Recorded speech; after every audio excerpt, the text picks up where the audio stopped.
Things are gonna get crazy!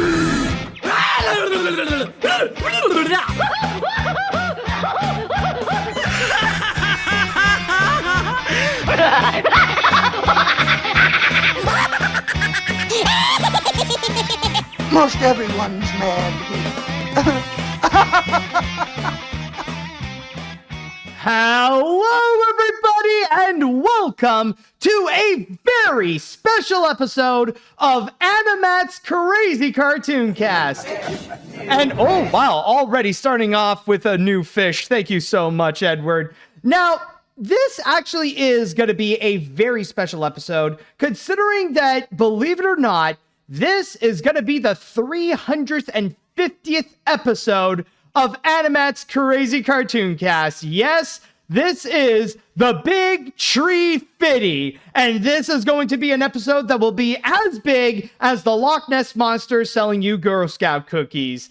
But with an episode this big and so many exciting things that we are going to go and talk about, I cannot do this alone. So yes, for the first time in quite a while, I'll be bringing in a special guest, and I know the perfect one to go and bring in. If you're an animation fan and you're on social media, you definitely know who this guy is, considering that he has made many appreciation posts to show the beauty of animation, and not to mention also a bit of a cartoon reviewer himself on YouTube and maybe some other social media platforms as well. So once again, please welcome back to AniMat's Crazy Cartoon Cast, Animated Antic. Antic, what's up, man? Hello, I am so glad to be back on here, and congrats on the 350th episode. It's such an honor to be on here again, and especially with an momentous occasion like this. It's great. Hey, that's great. Hey, I'm glad to hear that you're happy to be back. And considering with all the big stories that we got here, hopefully you are prepared to get into what we are about to go and talk about. Antic, let me just go and ask right now, are you ready? Very much so. Let's do it. All right. Now I'd like to ask you all, chat wall, are you ready for the Big Tree Fiddy of AniMat's Crazy Cartoon Cast? Let me hear it now. Are you ready? Let's see now. Are people prepared? Yes. Oh, I do see people are ready. Yes. All right. Now the comments are flooding in. We are seeing people prepared, all set. And now, without further ado, it is now time that we shall go and get things started. And with our first story that we got over here, we're going to go into the holidays a little bit, considering that this is going to be something that will be coming out around that time. Now, the reason why I bring this up, well, let's just say this is going to be considered a little bit of a must-have for cartoon fans, or something that they may go and put on their holiday list. Wouldn't you agree, Antic? Very much so. This is a big treat that a lot of animation fans are going to go crazy about. I mean, I'm going to go crazy about it, since this is definitely something I really want to get my hands on. All right. Now, I know it sounds like a lot of hype for this, but you'll understand what I'm talking about.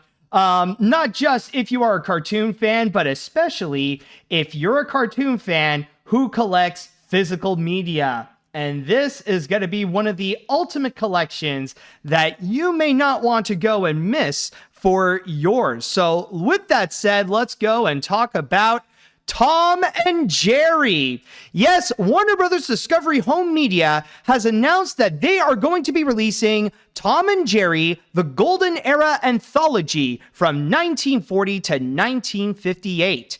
Now, this is pretty much promoted to be the ultimate collection of the Tom and Jerry cartoons from the golden era of cartoons. Like I said, it's basically every single cartoon that was released from 1940 all the way up to 1958, or at least in terms of the original Tom and Jerry cartoons that was originally created by Bill Hanna and Joe Barbera. Now, what is it about this collection right over here that makes this the ultimate Blu-ray of Tom and Jerry? Well, as I insinuated before, this will have every single Tom and Jerry short from that time, and that is originally part of the Hanna-Barbera canon, in which all 114 theatrical shorts are going to be part of 5 different discs. And not just that, there are going to be 3 of them that will be major standouts, in which they are Casanova Cat, Mouse Cleaning, and His Mouse Friday, in which not only are they remastered, but they are going to be released uncut. Now, we know back then with Tom and Jerry, there might be some things that are dated, to put it nicely, but whatever cringy and racist things they have done in the past, well, they will be back on this disc and completely uncut.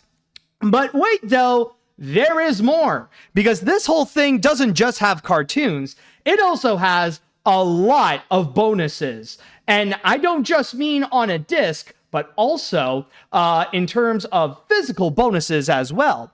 Because on top of the 114 cartoons, you're also going to get 20 commentary tracks across those 5 discs, and you're also going to be getting a 28-page booklet that will feature a bunch of artwork from the cartoons and some essays about Tom and Jerry. And then you have the bonus 6th disc. And on this 6th disc, that is just nothing but bonus features. More than 3 hours of bonus features, in fact, including 2 brand new ones for this collection. One being called Lady of the House, the story of Mammy Two Shoes. So looking into the black owner of Tom. So basically the woman who always cries out, Thomas!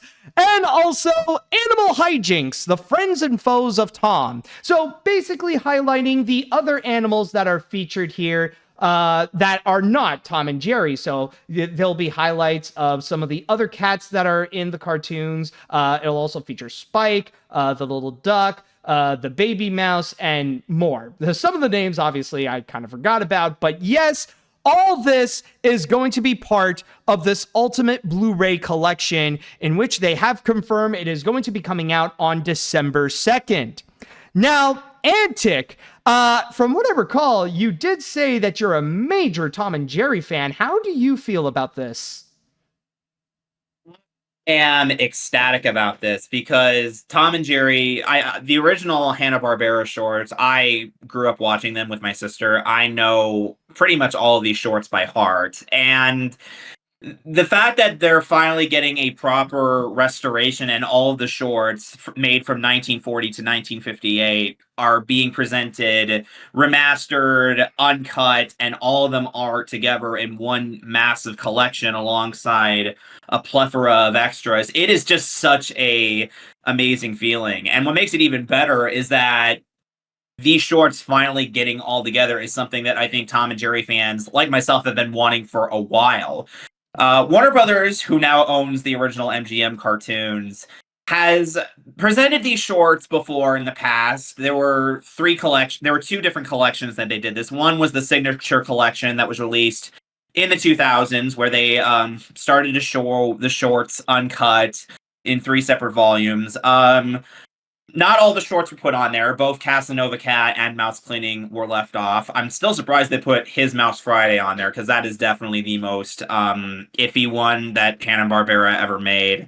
It's basically the one where Jerry disguises himself as a cannibal to eat Tom, essentially. It has not held up well at all. Oof. And yeah, the fact that they're finally being remastered and presented like this is something that fans have been wanting for years. In the 2010s, Warner Brothers was initially going to release all of these shorts together as part of the Golden Collection on Blu-ray, but they released only the first volume, which was the shorts from 1940 to 1948. So it was Puss Gets the Boot to Professor Tom. But before they released the second volume, it was supposed to have both Casanova Cat and Mouse Cleaning. They chickened out and they decided, okay, we're not going to put it on it. And a lot of animation fans and Tom and Jerry fans got rightfully upset over this, including Jerry Beck, who wrote essays for this new collection, including those shorts. So Warner Brothers basically canceled the new Blu-ray, and for a while, a lot of the shorts made from 1949 to 1958 were basically not available to release on physical media on Blu-ray for a while. So for that to get a proper restoration and also to get seen uncut, unpresented, and a way for Tom and Jerry fans and animation historians and fans to basically see these shorts the way they were initially shown, it is a massive treat. And I'm glad Warner Brothers has finally took it upon themselves to release these shorts uncut, because yes, the stuff that was in the original shorts with the blackface and a lot of the stereotypical stuff, it was genuinely offensive, and it was wrong then and it's wrong today. And Warner Brothers has put a disclaimer in front of these shorts saying that it should be shown for historical purposes, because to cut them out entirely is basically to say, well, they never existed, and we need to have them for historical value to prove that they existed, to prove that we should never do something like this ever again. But yeah, I am really over the moon for this new collection, because to finally get these shorts remastered too is a big deal, because the Signature Collection was definitely a good step for animation fans. The shorts, though, were definitely in a bit of rough shape. There was dirt on the frames. There was hairs from like the old film reel. So now for these animated shorts to get cleaned up and properly shown with the bright colors and the crisp grain, it's going to be amazing. And I am very, very happy to see these shorts finally presented the way that they were supposed to be presented in one massive collection. It's a massive treat. Yeah, it's interesting that you did bring up that there was at one point they were ready to go and release them on Blu-ray back in the early 2010s, where I do recall that there was that volume 1 that they put out, and then they never followed suit with any like volume 2 or volume 3 or anything like that. But I have noticed that with Warner Archives, they did release a few more Tom and Jerry collections, but it's always like everything from like outside of that golden era. I remember like, yeah, they've done, maybe some were like before that, like they did the Chuck Jones collection, and then they put out the Gene Deitch collection. And then there was earlier this year, I do recall, they did put out all the cartoons for the CinemaScope Tom and Jerry cartoons. And so from there, I'm wondering, like, with all these, like with the Golden Era Anthology, like it's just going to be focusing on that. But since they did release the CinemaScope ones, are they going to be separate from what's going to be released here, or is that also part of the Golden Era? It is part of the Golden Era. The CinemaScope shorts were directed by Hanna-Barbera. That was during the 10s when MGM, by that point, was trying to figure out what to do with the animation unit. Hanna-Barbera had took over the studio. Fred Quimby had retired, and basically MGM did not know how to keep up with the modern animation trend. UPA had taken over, and they got into limited animation scopes, and Warner Brothers was starting to take note of their trends, and Disney with shorts like Toot Whistle, Plunk and Boom and whatnot, and Warner Brothers was putting a lot more stylized animated backgrounds that were seen by in the Chuck Jones shorts that were drawn by Maurice Noble. So MGM wanted to figure out how to keep up with the trends. And then CinemaScope came out, which was essentially their way of trying to keep film relevant, because television had started to take off and people were like, well, why do we need to go to the movies when we can just see it on our televisions for free? And essentially the Tom and Jerry shorts, essentially some of them started to be made in CinemaScope in order to keep up with a rising trend of widescreen film and trying to keep movies relevant during the rise of television. And essentially the last few shorts made by Hanna-Barbera were made in CinemaScope before MGM decided, well, we don't need an animation studio anymore because we've made plenty of Tom and Jerry shorts. The new ones are not making that money. We haven't gotten an Oscar nomination in years. We'll just close the studio and lay everyone off, which was pretty sad. But on the other hand, it did lead to the Hanna-Barbera television studio. So essentially that's what led to stuff like Huckleberry Hound and Yogi Bear and the Flintstones and whatnot. Right, that is true. And well, just out of curiosity, do you own some of these Tom and Jerry DVDs and Blu-rays that have come out so far? Yeah, I own the Signature Collection. I haven't gotten the Golden Collection. I was interested in it, but until Warner Brothers chickened out on releasing Volume 2. So I haven't gotten any of the Tom and Jerry shorts on Blu-ray, but I had seen the transfers that they have done for these shorts, and they are gorgeous. They're very rich. They have plenty of bright colors. You can see the film grain, which is something that I think you should show for older film. Like, you want to see that crisp grain put into it, and a lot of films back in the day when they were released on DVD, they tried to scrub it. The old Disney animated classics definitely try to scrub the grain from that, and they led to these really crummy digital restorations. Though Disney has been given some of these movies proper 4K restorations, like Cinderella and Snow White got 4Ks, and they are amazing. They are way better than the 2000s restorations. So essentially, I'm expecting these new Tom and Jerry shorts to be on the line of that, as well as what you saw with the restorations that they did for other MGM cartoons. Some of the shorts Tex Avery directed have gotten restorations for Blu-ray with the Droopy shorts, his House of Tomorrow shorts, his Red Hot Riding Hood shorts, Magical Maestro shorts like that have gotten proper HD remasters for Blu-ray. So I'm expecting that this collection is going to be on the level of that, which is very crisp, very beautiful, like top-notch presentation of these shorts. So I'm expecting that this new collection is going to be on that level, and I have a massive feeling that this is going to be something that Tom and Jerry fans are absolutely going to go nuts over. Yeah, and one thing I will say, as a collector of physical media myself, one thing that I'm always looking forward to, it's not just watching the movie at home, and especially with classics when they're now digitally restored. For me, what I'm also excited is for the bonus features, and they do say that they're going to be bringing in so much. They say more than 3 hours, but knowing Warner Brothers, similarly to what they did with the Looney Tunes ones, often what they do is that they just bring forward the older bonus features and they would put it onto the newer discs. So just out of curiosity, do you know some of these bonus features that have already been put out in like the other DVDs and Blu-rays and that they're going to put onto the Golden Era Anthology? Yeah, I think some of these shorts definitely. I think some of the bonus material may have popped up in the signature collections. It's been a while since I've taken a look at them, so I'm not incredibly sure which ones are going to be on which ones. But I have a feeling that some of these are definitely going to be essentially new for some viewers, because essentially you're getting to really experience the history behind these shorts, and it is a very rich history indeed, because when Tom and Jerry is basically what saved MGM's animation division. They had a very hard time getting their studio out of the gate throughout the 30s. Disney was dwarfing the competition with the Silly Symphony and Mickey Mouse shorts. Warner Brothers had gotten started with Looney Tunes, and some of their most iconic characters were popping up. And essentially, MGM just didn't know what to do. They tried to make a short series with Friz Freleng called The Captain and His Kitties in the 30s. That was an enormous failure, and Freleng eventually went back to Warner Brothers. And essentially, Tom and Jerry was something that Hanna-Barbera did as a short just to see if it would work. And there was a lot of resistance met towards it because they thought, oh, we don't need another cat and mouse cartoon. And then Puss Gets the Boot comes out and ends up becoming an enormous hit. It gets nominated for an Academy Award.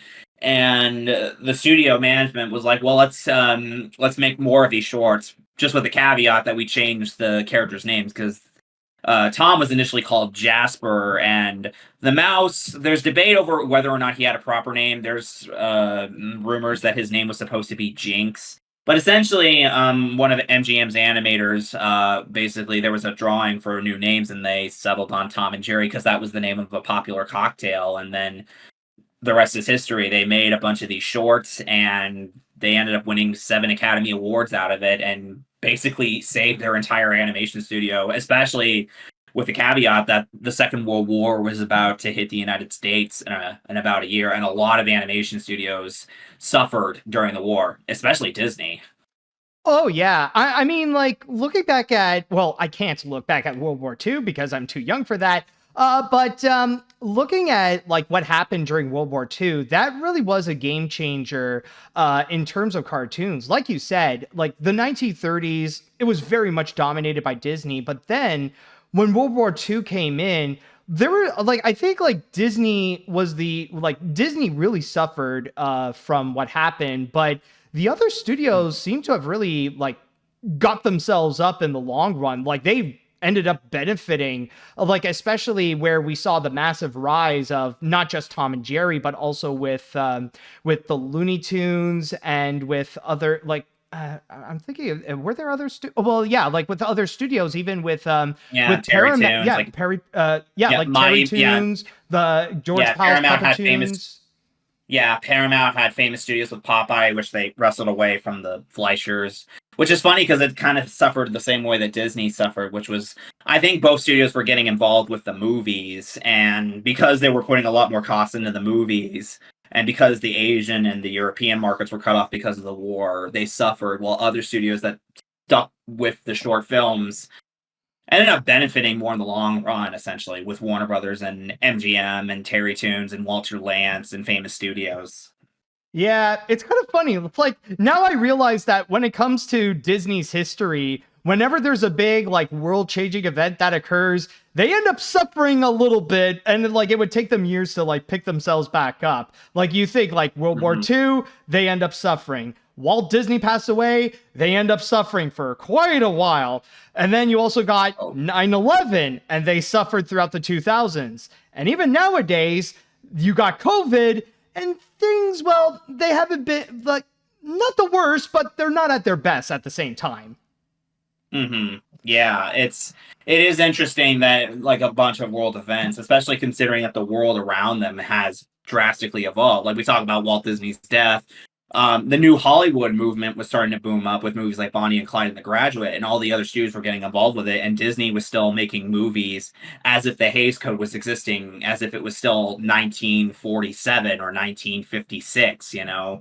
And yeah, like when you look back on the animation division at the time in the 40s, when the World War II had emerged, Disney was basically making propaganda films. Well, all the animation studios, the film industry was basically making a bunch of propaganda. Like Frank Capra, the director behind It Happened One Night and It's a Wonderful Life, was basically helping run, like, making propaganda movies for the army and whatnot. And essentially there was a booming change that happened. So when animation studios were making like shorts like Tom and Jerry or stuff, that was basically audiences' way of light escapism, and also a way to benefit it, especially when, and another big reason why I think Tom and Jerry has held that appeal as well is that it has a lot more marketability than, say, the Looney Tunes, because the Looney Tunes are fabulous. I love them, but I think one of the big selling points is that they're very dialogue driven, which can be very hard to translate worldwide, whereas Tom and Jerry relied on visual storytelling and,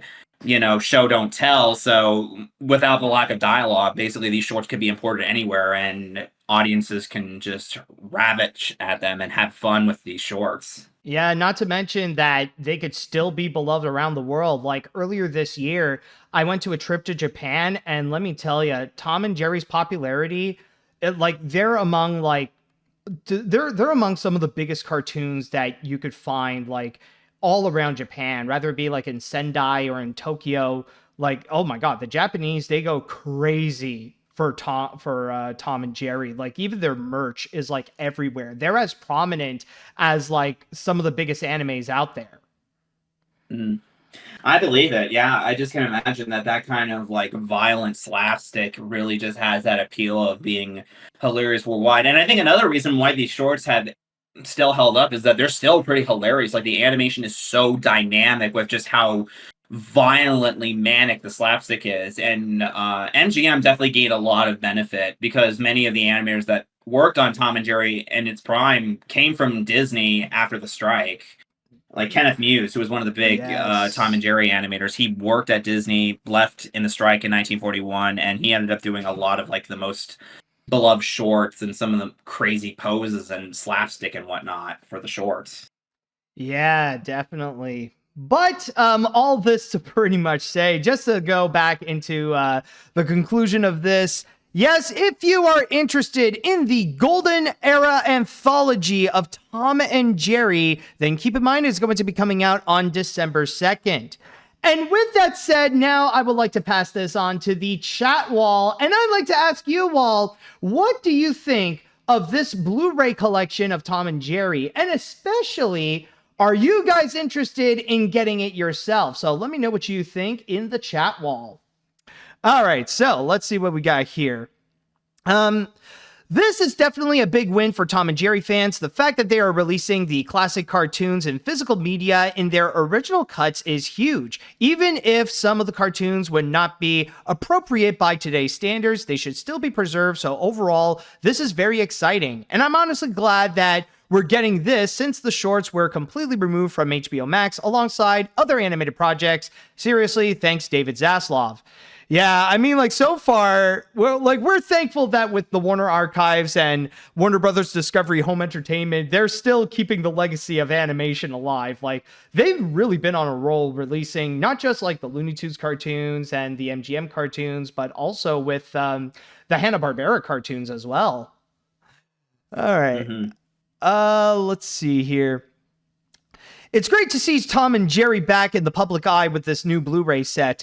And seeing them uncut is something we haven't seen in a long time. I just rewatched the Hit Critics MGM ranking, and with all 418 cartoons being ranked, I also own the signature collection in my possession with the Whoopi Goldberg disclaimer. With this now being a new set of discs, it's great to see this again, even with all of its dated qualities. All right. As a Tom and Jerry fan and an avid DVD collector, this is really something to look forward to. It's so cool that Warner Brothers took the incentive to re-release all the classic shorts uncut in such an accessible way, especially since there's been some shorts at the back of my mind for years that I can't find the name of. One of these days, I'll know the context of Sneaky Tom. This will be a must-have for my collection. I actually know which short that was from. That was from Jerry and the Lion. Jerry and the Lion. All right. So there you have it. Go check out Jerry and the Lion to see Sneaky Tom. Not to mention, like, this is a great opportunity to go and have HD versions of many of those Tom and Jerry memes. Let's see. I'll give major props for this collection for having the original shorts uncut and the way it was originally released to understand why these things were wrong back then and wrong now. Since I haven't gotten any Tom and Jerry Blu-rays yet, this will be the perfect opportunity to order one for my collection.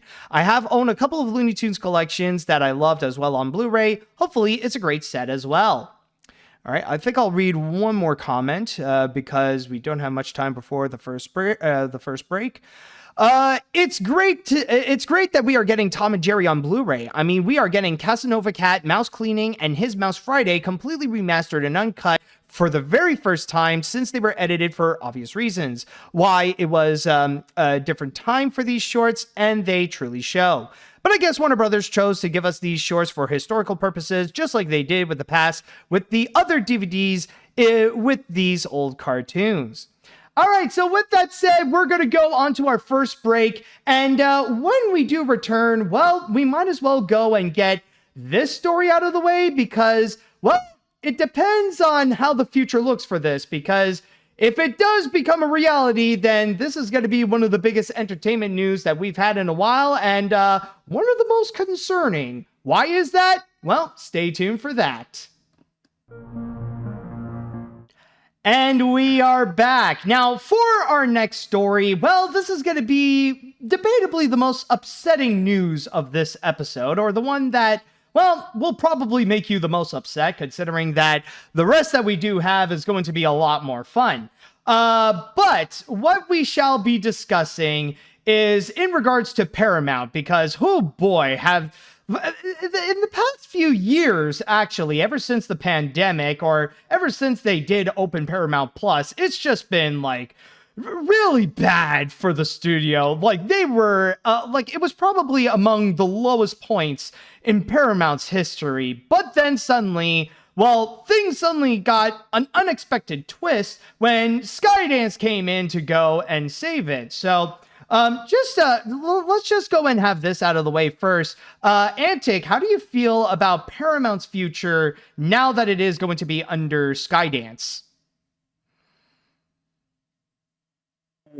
I don't have much hopes, honestly. This merger just has been a headache to watch, and everything I have read about Skydance as a company, and especially David Ellison as a CEO and how he views films, has just made me like him less and less. I feel like he's just one of those people that very much coasted his way to success because his last name is Ellison. For those that don't know, he's the son of Larry Ellison, who is the co-founder of Oracle, and he's also one of the richest people in the world. I think he just became the richest person in the world not too long ago. He actually got rid of he actually upseated Muskrat, and yeah, the merger with Skydance and Paramount has been really frustrating, especially just the way that they have basically just been handled lately. The way they've been canceling media, with the way they handle Colbert and whatnot, was really just nasty to watch. It's just been it's just been a headache, and I just don't like watching this. I really just do not like watching this.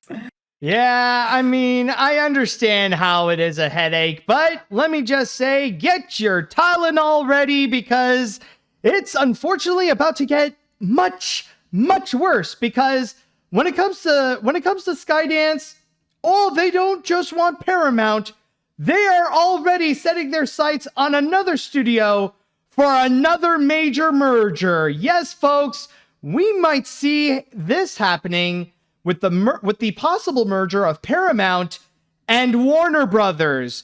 Yes, the Wall Street Journal has officially reported that Skydance is now looking to go and make a bid in order to go and acquire Warner Brothers Discovery. Now, just to go and let you know right now that when it comes to the article on the Wall Street Journal, well, I cannot really use it considering that they did put it up on a paywall. But don't you worry, I do have a free version in which they copy-pasted on MSN right over here. But yes, it does state over here, and specifically, I'll go and read you from my source on the Wall Street Journal that I have on MSN, in which it states right over here, Paramount Skydance is preparing a majority cash bid for Warner Brothers Discovery that is backed by the Ellison family, according to people familiar with the situation. The bid will be for the entire company, including its cable networks and movie studio, the people said. Warner said late last year that it has planned to restructure into two operating divisions, one focused on the legacy cable television business and the other on the streaming and studio. So basically, even though it was already reported that Warner Brothers wants to go and plan to split itself into two, with one section which will go and handle the movie studio, the entire library of films and shows and whatever they have done, along with the streaming service HBO Max. And then there's another one where they will go and handle all the cable networks and the TV channels, whether it be stuff like TNT, what else is there? Cartoon Network, of course, CNN, and several others. So they would go and handle that. But it looks like with what the Ellison family and Paramount Skydance wants to do, they want to immediately go and put a bid onto Warner Brothers so that they could have both before that split could go and even occur in the first place. And with this possible bid happening, well, you can imagine that it could open the floodgates for other companies to go and step in, so that we'll probably see a crazy bidding war occur, in which it says, by preparing a play for the company before Warner's planned split, Paramount Skydance is attempting to preempt a possible bidding war for the studio and streaming unit that could include deep-pocketed technology companies such as Amazon and Apple. And for those of you curious about the price, it even says here that Warner Brothers had a nearly $33 billion market capitalization early Thursday prior to the Wall Street Journal's report on the potential bid, more than double that of Paramount Skydance. A bid hasn't yet been submitted about the plan, and also the plans could still fall apart. So basically, this could open the door to like the article said, to a possible bidding war where, like, you'll see Paramount Skydance is going to go and do the first move, and then we might see other companies like really jumping in, and they'll try to go and take on the action, where we might see Amazon or Apple or any other major corporation that they'll step in so that they could try their bid onto Warner Brothers Discovery with both the studio and with the cable networks. Now,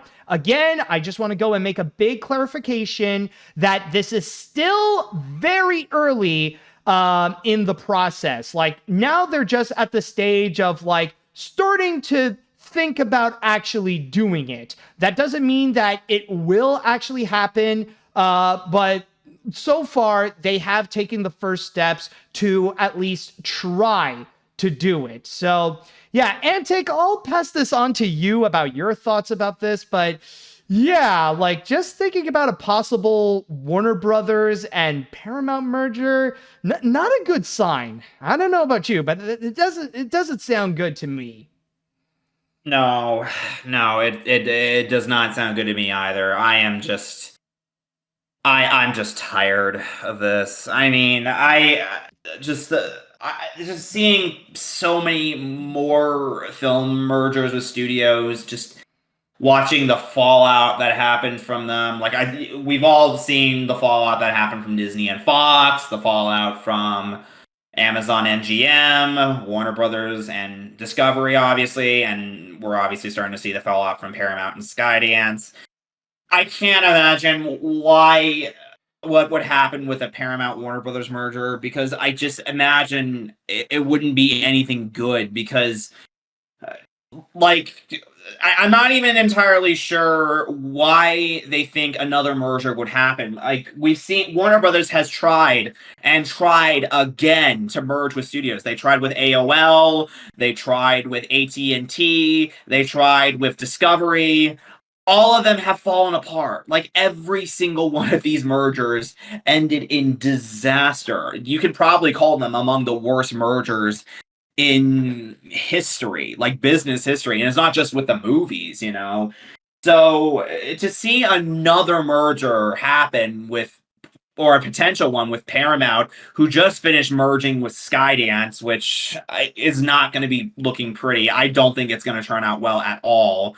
And with Warner Brothers, it's merging with Warner Brothers, a studio that has repeatedly failed to merge with studios behind in the past and has consistently lost money from it. I just, what did they expect to happen out of it? And I really don't even understand what the goal is for owning two major film studios, because, like, I'm still scratching my head in retrospect at the Disney-Fox merger, because in retrospect, I keep asking, what did Disney benefit from that merger? What do any of these studios benefit from any of these mergers? Because all it just seems to do is just cause chaos, bleeding money, people losing their jobs, and it just leads to rich idiots becoming richer. And that's all I'm expecting out of this, especially when you have the Paramount Skydance, which is being controlled by the Ellison family, which I just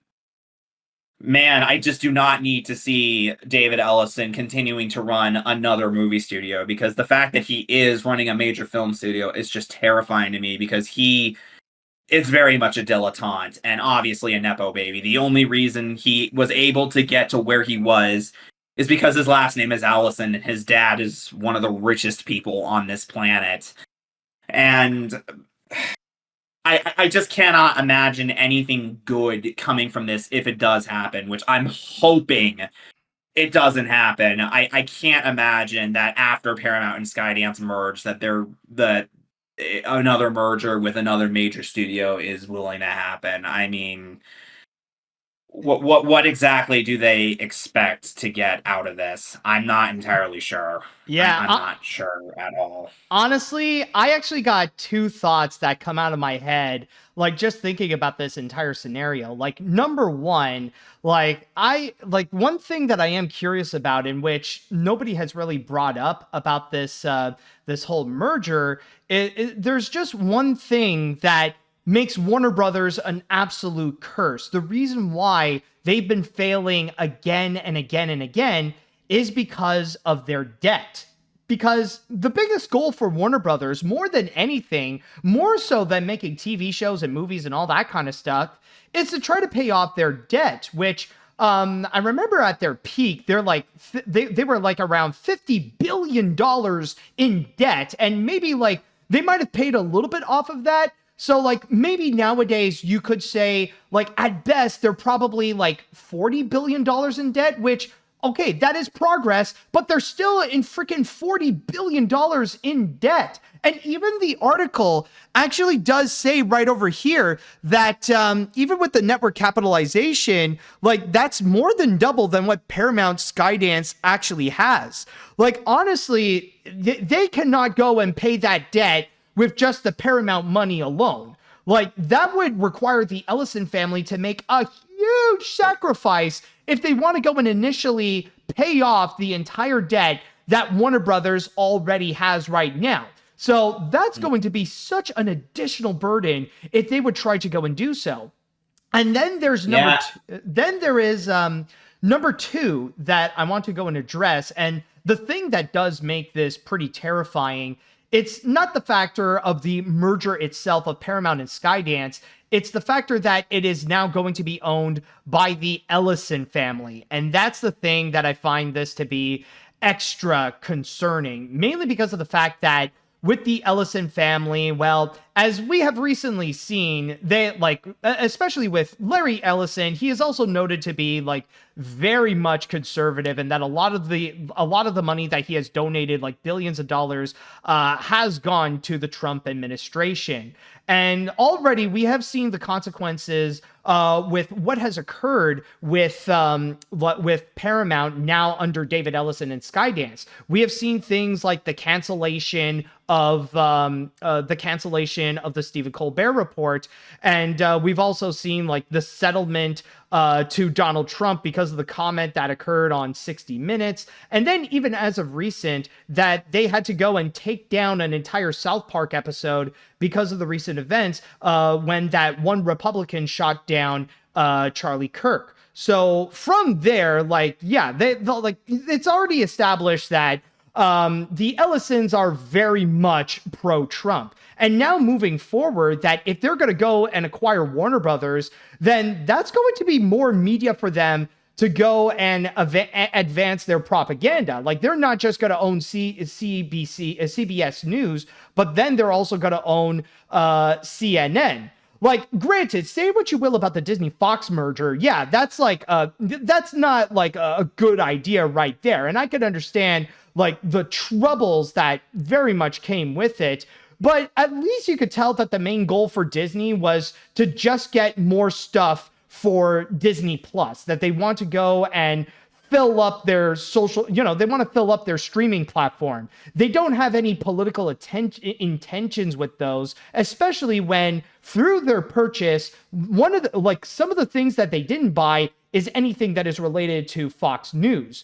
And that I cannot say the same about the Ellisons with what they want to do with Warner Brothers. Like, that it's not just to build up their media empire, but it's also for their own political intentions, that they're also going to bring Warner Brothers to be roped in to also be part of their propaganda machine. Now, I know that I'm sounding a little bit conspiratorial with this, but I do feel like with what's happening in the world and who the Ellisons are, that is a serious concern. It is definitely odd because it just everything I've read about the Ellisons, they just seem like nasty people. And I've read about David Ellison himself, and he just screams as a Nepo baby and a dilettante who coasted his way to success because of his name.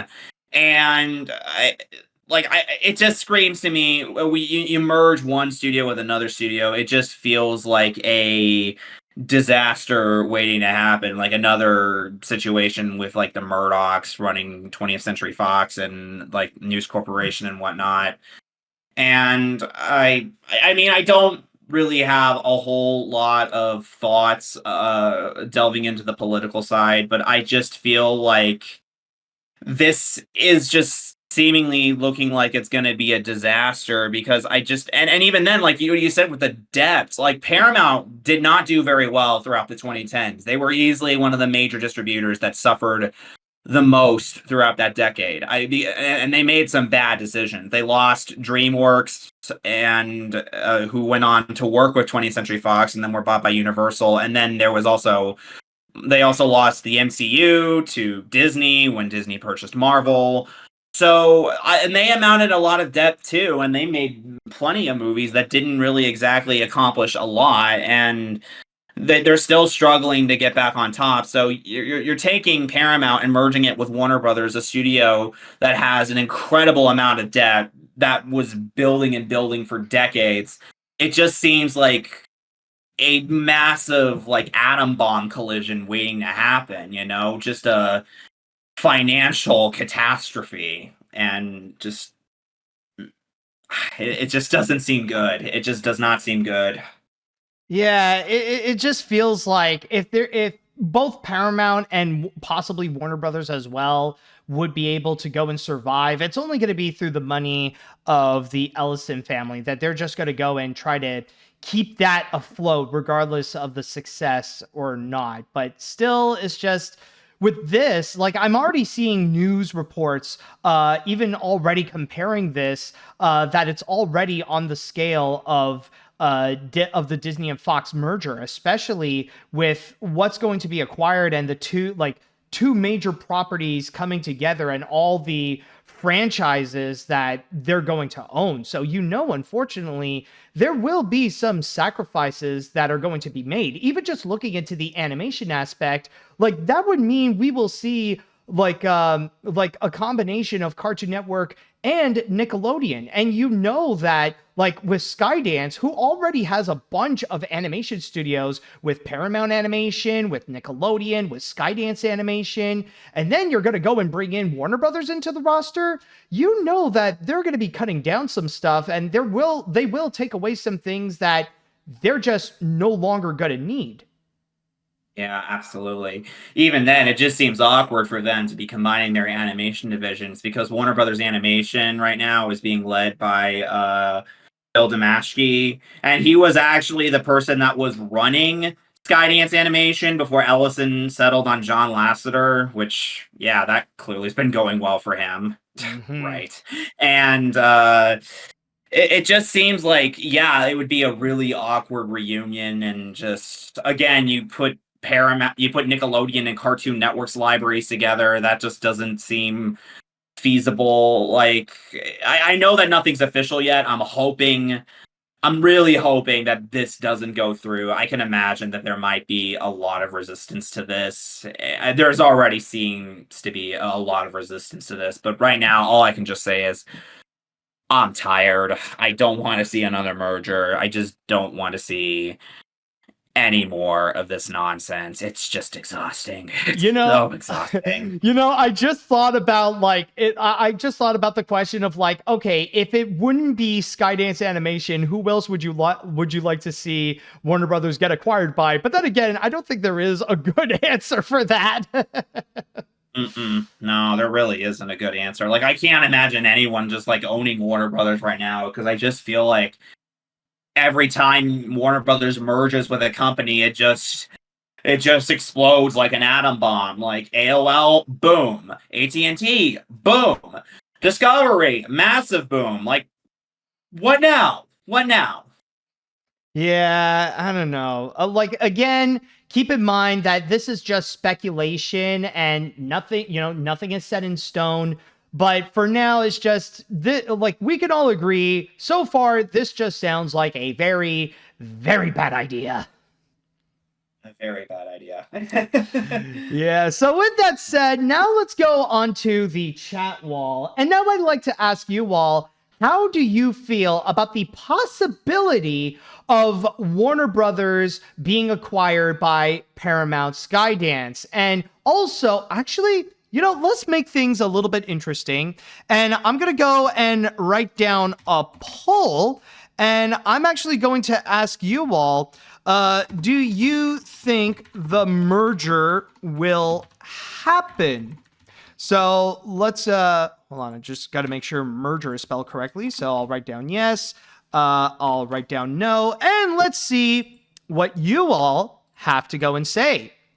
All right, so let's see. What is with the ongoing trend with studio mergers? Having Paramount merging Warner Brothers with is just so wrong. I mean, we already had Paramount and Skydance merging together. Not to mention, if this does happen, well, guess we already know the story of tax write-offs, layoffs, etc. Heck, I remember seeing a commercial of Cartoon Network characters showing up on Nickelodeon to promote Cartoon Fridays. So yeah, if the merger happens, that ad will now become a Simpsons predicting the future thing. Oh boy. All right. This potential merger scares me. The fact that Paramount might actually buy Warner Brothers even after Skydance bought them, I cannot see this going well because, yeah, a buyout of Warner Brothers worked out so well the first 28 times. Seriously, I do not want to see Nickelodeon and Cartoon Network under the same corporate umbrella, and this proves why these mergers are a mistake. At least with the Disney Fox deal, 20th Century is still thriving.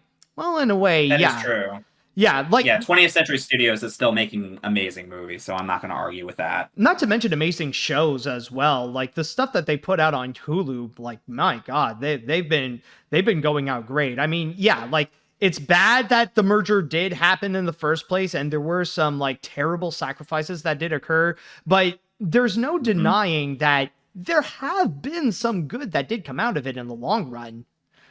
Oh, absolutely. Absolutely. Let's see.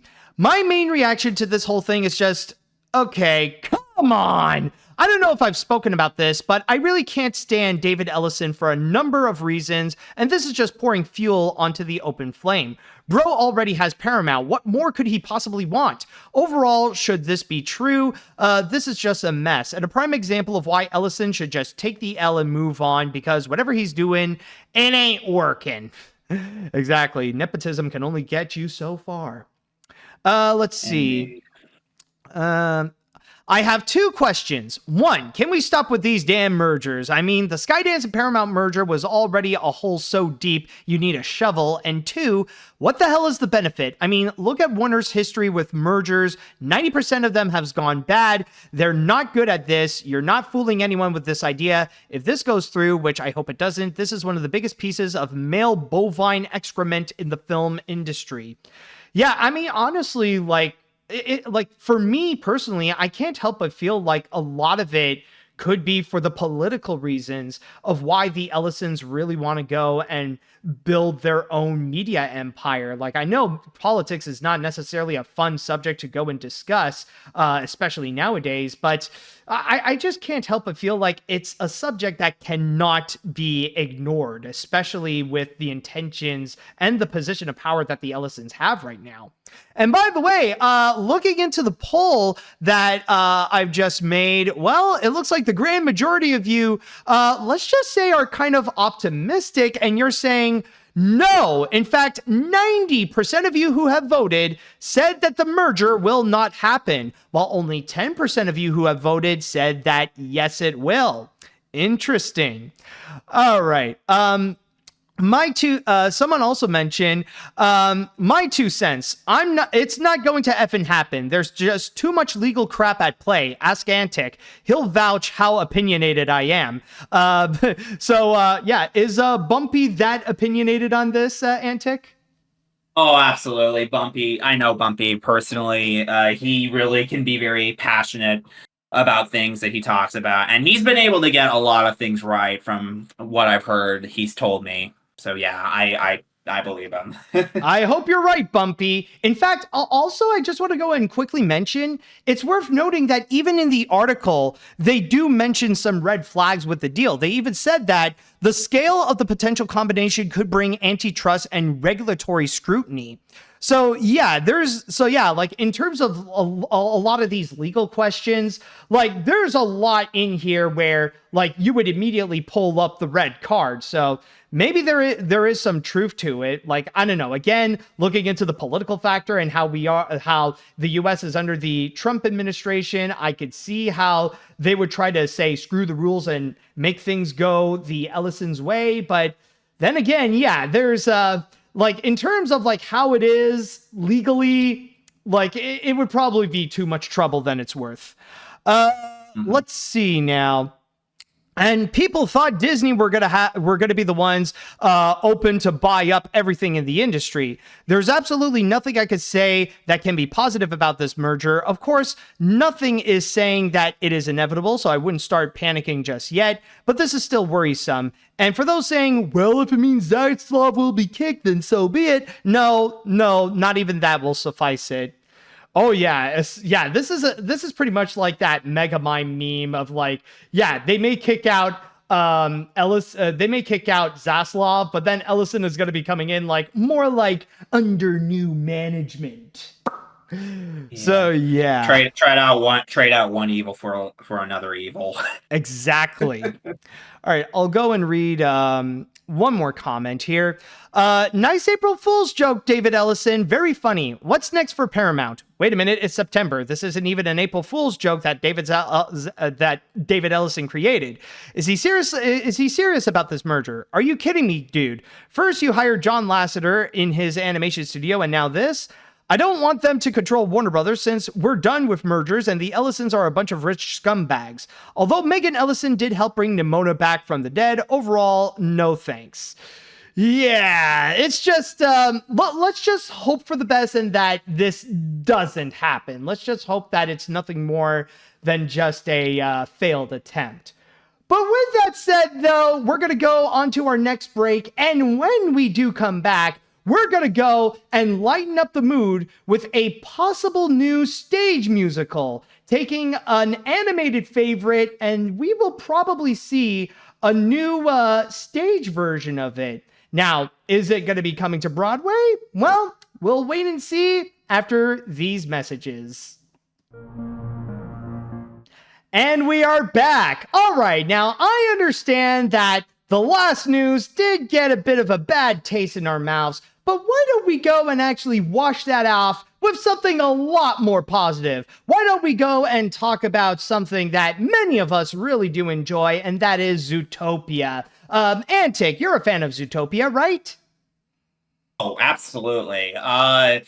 Long story short, I'm just gonna say it. I would not be doing this if it wasn't for Zootopia. Zootopia was the movie that made me, the animated Antic. It's the reason I started reviewing animated films. I saw it in March 2016 in a AMC movie theater in Santa Monica, and it technically changed my life. I adore this movie. It's one of my favorite animated movies. It's one of my favorite Disney movies. It's one of my favorites of the last decade. Love this movie. Love it so much. Yeah, I'll even say on my end, the same thing with me. I even consider it possibly the best animated feature of the last decade and one of the best movies that Disney has done ever. It is absolutely phenomenal, and especially how it does go like a little bit on the side, and it does go away from what we regularly know about Disney, but what they pulled off there is just astonishing. It is beautiful even. So with that said, though, even though, as you can imagine, we are also both very excited with what's going to be to come with Zootopia, considering there's a bright future ahead for the franchise. Later this year, there's going to be the anticipated sequel that's going to be coming out, which, by the way, there was a little bit of breaking news that there are going to be some new celebrities that are added onto the cast where they're going to be playing a bunch of Lynxes, which they said that... go on. Yep, Andy Samberg, Macaulay Culkin, and Brenda Song are playing them. Yep, that's what I read. Yep, we got that piece of news. And also, coming soon at Disney's Animal Kingdom, there is going to be that new 3D show that will be under the park's icon, the Tree of Life, called Zootopia, Zoogether, I think is, Get Zoogether or something like that. But what we are here to discuss is not going to be any of those, but a potential, Better Zootopia. Thank you so much. That's what I mean, Better Zootopia. But what we are going to be discussing about is something a little bit different and could be a new major thing that will be from the Zootopia franchise, in which it is going to be a Zootopia stage musical. Yes, it has been reported that Disney Theatrical Productions has put out an audition notice for a 90-minute musical based on the 2016 animated feature Zootopia. And to go a little bit into details about what's going to be going on, I'll read you here from BroadwayWorld.com. So on top of the fact that they are starting to go and plan this out and that they are soon going to begin the audition process, it says, according to the posting, the musical features a book by Sarah Wordsworth and music and lyrics by Jaheim Toombs, with additional contributions from Matt Martinez. Connor Gallagher is attached as director, with Ian Weinberger as music supervisor. Casting is handled by C12 Casting. Equity Principal auditions will be held on Friday, September 19th at Ripley Greer Studios in New York City. Roles currently being cast include Judy Hopps, Nick Wilde, Dawn Bellwether, and Chief Bogo. And so far, that's all we know, is that currently Disney is in the very early process of trying to go and make a stage musical production of Zootopia. So, Antic, I would like to know, what do you think about the idea of a Zootopia stage musical? It's interesting, I'll say that. Zootopia is notable for being one of Disney's non-animated musicals that they've made. Like, when you think animated musicals, especially during the revival era, you're thinking, Princess and the Frog, Tangled, Frozen, obviously, and Moana and Encanto. So Zootopia becoming a musical is interesting because the only song that was in Zootopia was Try Everything. And funny, that song wasn't even written for the movie. It was actually a song that was written for Fifth Harmony that never made one of their EPs, I think. And then it was given to Shakira for Zootopia. And that's how we ended up getting the song in the movie. So a Zootopia musical sounds very fascinating because I think because I definitely can see this story working as a musical. I mean, it's a story of a bunny who goes to the big city wanting to start a new job. She basically realizes that the life she was hoping for is not the life she wanted. And the next thing you know, she gets the chance to really make an impact by trying to crack this case, finding the missing otter, and then essentially that leads to the massive conspiracy with the predators going feral and the night howlers and whatnot, and then how it leads all the way up to the ladder with the going up to the mayor's office and with Bellwether. So it is interesting that Disney is considering to make this a musical, and I don't blame them for wanting to try it. Zootopia is probably one of their most beloved movies of the Disney revival era. It's my personal favorite, and I say this as someone that really likes most of pretty much all the movies from this era. And to see them try to do something with this world, which is one of the most fabulous worlds created for animation, it is going to be fascinating, especially the idea of trying to make a musical version of a film that was essentially non-musical, but that's not uncommon. We've seen plenty of stories that were non-musicals get turned into musicals. Yeah, and I mean, knowing Disney, this is not the first time that they have actually done so. They have taken one of their classic animated features that is not a musical in the first place, and they did actually adapt that to a stage musical. I remember when I went to the Disney cruise, they actually presented a stage production, a stage musical of Toy Story, where they've written new original songs for that production. And I gotta say, it is very solid. It was a very well done production, and even the songs are actually pretty solid. Like right now they're not I don't think they're playing that anymore, and they're like it's not on any of the Disney cruises, I believe, but you could still go and check it out on YouTube. It is worth checking out, honestly. So like knowing with what Disney can do, I could imagine that they could go and take something like Zootopia and they would be able to go and turn that into a fun-filled musical with a bunch of new songs that could fit very well for this whole thing. However, for me personally, I feel like I'm not going to go and freak out about this just yet. I don't think this is going to be a massive deal as it may seem. Because, of course, with the reports, you may think that, oh, cool, there's going to be a Zootopia musical. We're probably going to see Nick and Judy on Broadway and on West End, right? Well, not exactly. I'm just going to put that on hold. And as a Disney fan myself, I can't help but feel like we're just going to go and wait and see with what Disney's real intention is, especially with the fact that it did also mention that this is going to be a 90-minute musical version, which is far less time than what you would normally expect with an actual Broadway musical, which could go on for like 2 or 3 hours, depending on like the intermissions and stuff like that. But still, though, the reason why I am hesitant to like say, let's wait until like we can bring out our thoughts into it is mainly because of, well, what I've mentioned before. Disney doesn't just do stage musicals for Broadway and stuff like that, but they also do it for the Disney parks, or they also do it for the Disney cruises. And even as of recent, a lot of their, like most of their productions that they do, they actually do that for, like they mostly save that for the stage productions for the Disney cruise and even for their live shows at the Disney parks. Like a great example, like even though, yes, technically, like one of the new big shows that they have is Hercules, which that is already on the West End and might be coming to Broadway as well.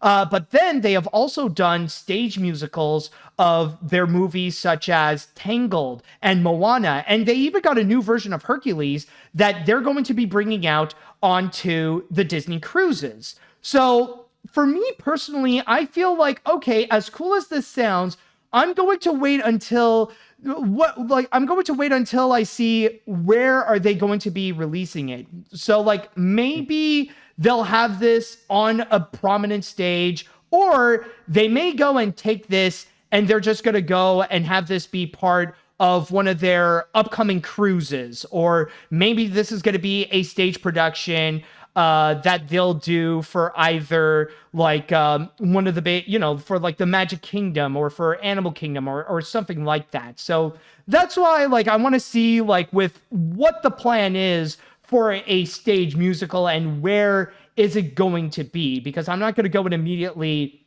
just say like, oh my God, like this is going to be the next big Disney Broadway show alongside Aladdin, The Lion King, Frozen, and all that kind of stuff. Yeah, like I'm not gonna like jump to conclusions right away because obviously this is still rumored and in development, and obviously we don't know what it's for. I mean, when it comes to Zootopia stuff, obviously I'm much more interested for the sequel, which is coming out in 2 months, and this is definitely the big animated film from Walt Disney Animation Studios that has a lot of massive potential for it, because Zootopia was a huge hit. Like, it was the biggest animated movie of 2016 and won the Academy Award.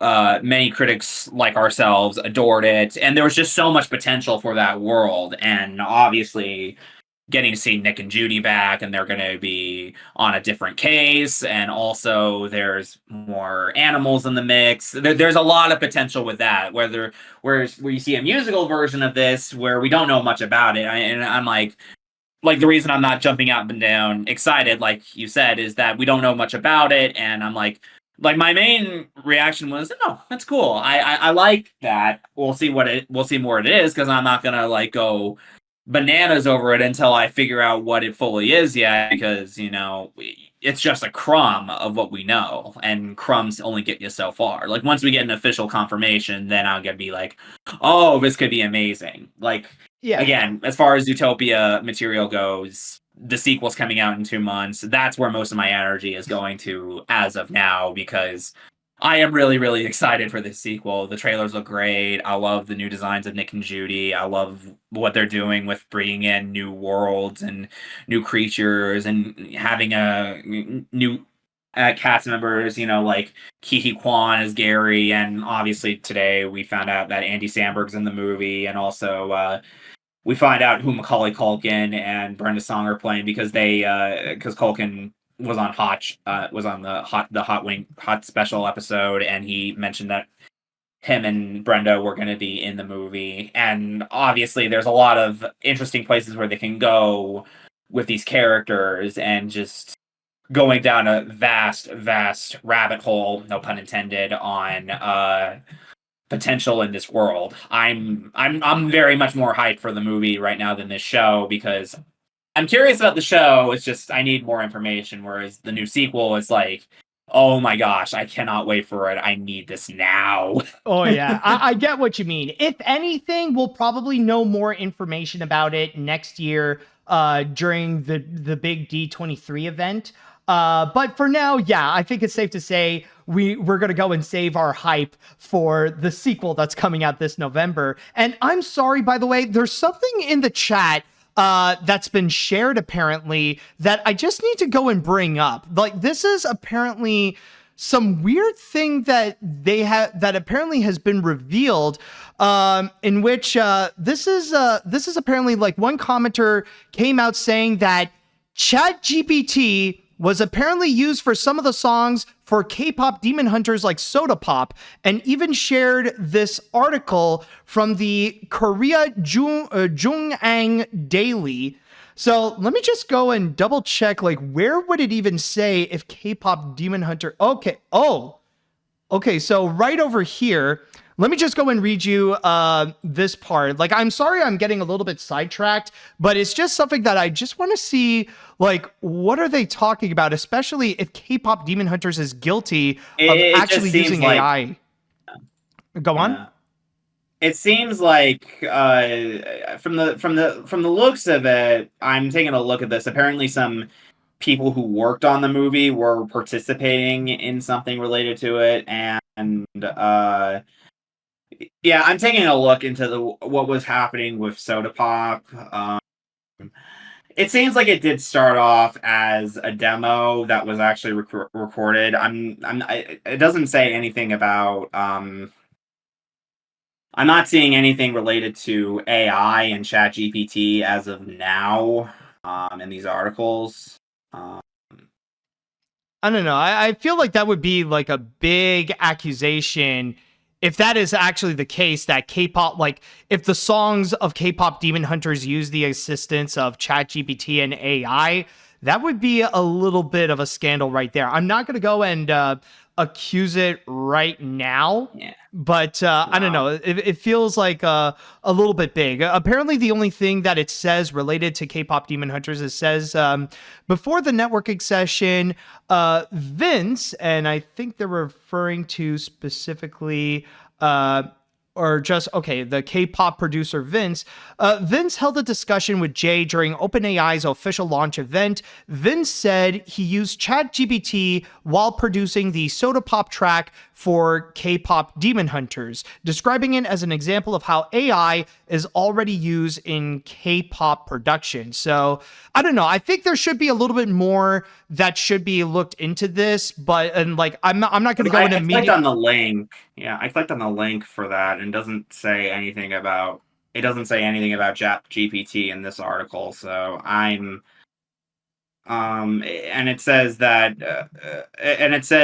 yeah, he seems like he was working with other producers. It doesn't say anything about ChatGPT, so I don't know why it's linking that and says it's being used, because there's nothing confirmed as of now. So I'm not gonna dive into deep accusation territory about this unless there's more, information about it. Like, if this was really, really something, then this would get, like, massive news. But as of now, I'm looking elsewhere. I'm not seeing anything related to this. So I'm just gonna say that this is mostly speculation rather than actually ChatGPT stuff. Like I don't believe it was ChatGPT or AI. If it was, then I'd say something. But if no one else is saying it, then I'm like, okay, I'm unconvinced until, you know, if there's more evidence to the proof, then I'll say something. But considering it's just one thing, and I've clicked on the article it's linked to, and it says nothing about it, I have doubts. I have massive doubts. Okay, all right. I just want to go and be sure because yeah, like it sounds a bit like maybe some more research should be done because like this just popped up in our feed. But yeah, if there's nothing, like if there is nothing, if AI was not actually used for some of the songs, even just on Soda Pop, then okay, we can just move on from this. But yeah, that like still considering how the animation landscape is nowadays, like to say that you know, to go and say that K-pop Demon Hunters used AI during its production in any capacity, that's a bit of a major accusation, considering that it did become Netflix's biggest English language movie. But anyways, all right, but with that out of the way, let's get back into the subject of Zootopia. And now I would like to go and pass this on to the chat wall, and I'd like to ask you all, what do you think about the prospects of a Zootopia musical? Do you think a musical of Zootopia would actually work? And also, where do you think that this musical would be heading? Is it something that they're actually going to make a major stage production of? Or is this going to be another one of those shows that we will go and see like either at Disney California Adventure or maybe in the Disney Cruises? Let me know what you all think about this. All right, so honestly, this might be a unique idea. It would be like a Disney version of the SpongeBob musical. Heck, I could see they may even follow the ideas of being a humanized version of characters while cleverly carrying a hardcore message from the casting. There is hope for it to be successful. I will admit at the same time, I do see some options where they might be a bit cautious since I don't want to be too optimistic despite of how great the film is, but I'll save that for the sequel. I wish them luck. All right, so I love Zootopia, so I have to say this concept is definitely intriguing. I'm a sucker for musical theater, but I do have to wonder, how are they going to adapt Zootopia into a stage musical? Then again, if things like Beetlejuice, Mean Girls, and SpongeBob can work as musicals, why not Zootopia? But I do have to ask, put Duke Weaselton's song from Zootopia Plus into the show. The opportunity is right there. You know what? That wouldn't be a bad idea. I really enjoyed I enjoyed Zootopia Plus as well, so I would be down to see Duke Weaselton having that musical moment. Yeah. Zootopia Plus was fun. All right. Let's see. What else? The idea isn't really that bad. I could see a potential Zootopia musical on stage, but yeah, they didn't say if it's for Broadway or somewhere else like the parks. But I would love to see them turning it into a Lion King style musical on stage so that it could have a style of its own and not being compared to the original film. The only Disney musical I've seen in real life was Frozen, and it's quite great. Also, the Pan from Tangled will make a big appearance on Zootopia 2. Yeah, I did hear about that, actually, that apparently the Pan is going to be making a big cameo. Yeah, it has to be Byron Howard's idea because Byron directed Tangled and Zootopia, so... Yeah, that is fair. That is fair. Let's see now. It's been funny scrolling online, seeing people say how they would make a Zootopia stage show work, and I'm just like, didn't you just suddenly forget about The Lion King? As for me, I am curious as to how they could pull it, because it's not impossible since it's not originally a musical, so I'm really curious how they'll add songs into a non-musical film. Guess we'll see. I mean, again, if you want proof to see how this can work, especially for a Disney-type film, look up the Toy Story musical. It is actually solid, and it's honestly a lot of fun. They even made a whole song of Buzz Lightyear's own quote of "To infinity and beyond." It's a lot of fun to watch. Oh, and especially one great moment is that they even made a whole epic musical number when Sid suddenly sees the toys coming to life. That was a great moment right there, especially with how they turned that into a musical moment, and especially with the transition of like seeing the humans playing with the toys and then suddenly the toys coming to life. Let's see now. All right. If this is for Broadway, I do find it strange that despite my love for the film, Zootopia is getting a stage musical before films like The Princess and the Frog and Encanto. But on the other hand, I'll say this. If non-animated films like Shrek and in the Disney parks and cruises, Toy Story and Finding Nemo get turned into musicals, this could possibly work. Oh, right. I did forget. Like, there was also Finding Nemo that was also turned into a musical, and that was actually from they even have songs I believe from the Lopez's from Robert Anderson and Robert Lopez. Yeah, exactly. Like they did the songs for that Finding musical stage show, and that was just for the Animal Kingdom. So like even if it is just for the Disney parks and stuff like that, like they could still go all out with it. And I mean, again, like if they could turn Toy Story and Finding Nemo into a stage musical, I think Zootopia will be an easy transition for them. All right, I think I'll read one more comment before we move on. Let's see now. Zootopia is one of my favorite animated films, and I can honestly see how they could turn it into a stage musical. I could see how they can include songs into it and expand onto original animated films, so this definitely has a lot of potential. So I'm wondering how they'll make the animals like Nick and Judy look like in the show, if they'll be in costumes or use makeup. Well, I guess we'll just wait and see until we get the official word from Disney then. All right, so with that said, we're going to go on to our next break, and when we do return, we're actually going to do something a little bit different, and we're going to do like a mini review, I guess you could go and put into it, considering that we're still going to be in the realm of Disney, but we shall be discussing a lost piece of media that has now resurfaced. So scrub the decks because we'll need to get ready for our next story. Okay. All right, so we're back. So, when it comes to our next story, we are going to discuss about lost media, but this is lost media that was actually found. A project in which it was made a while back.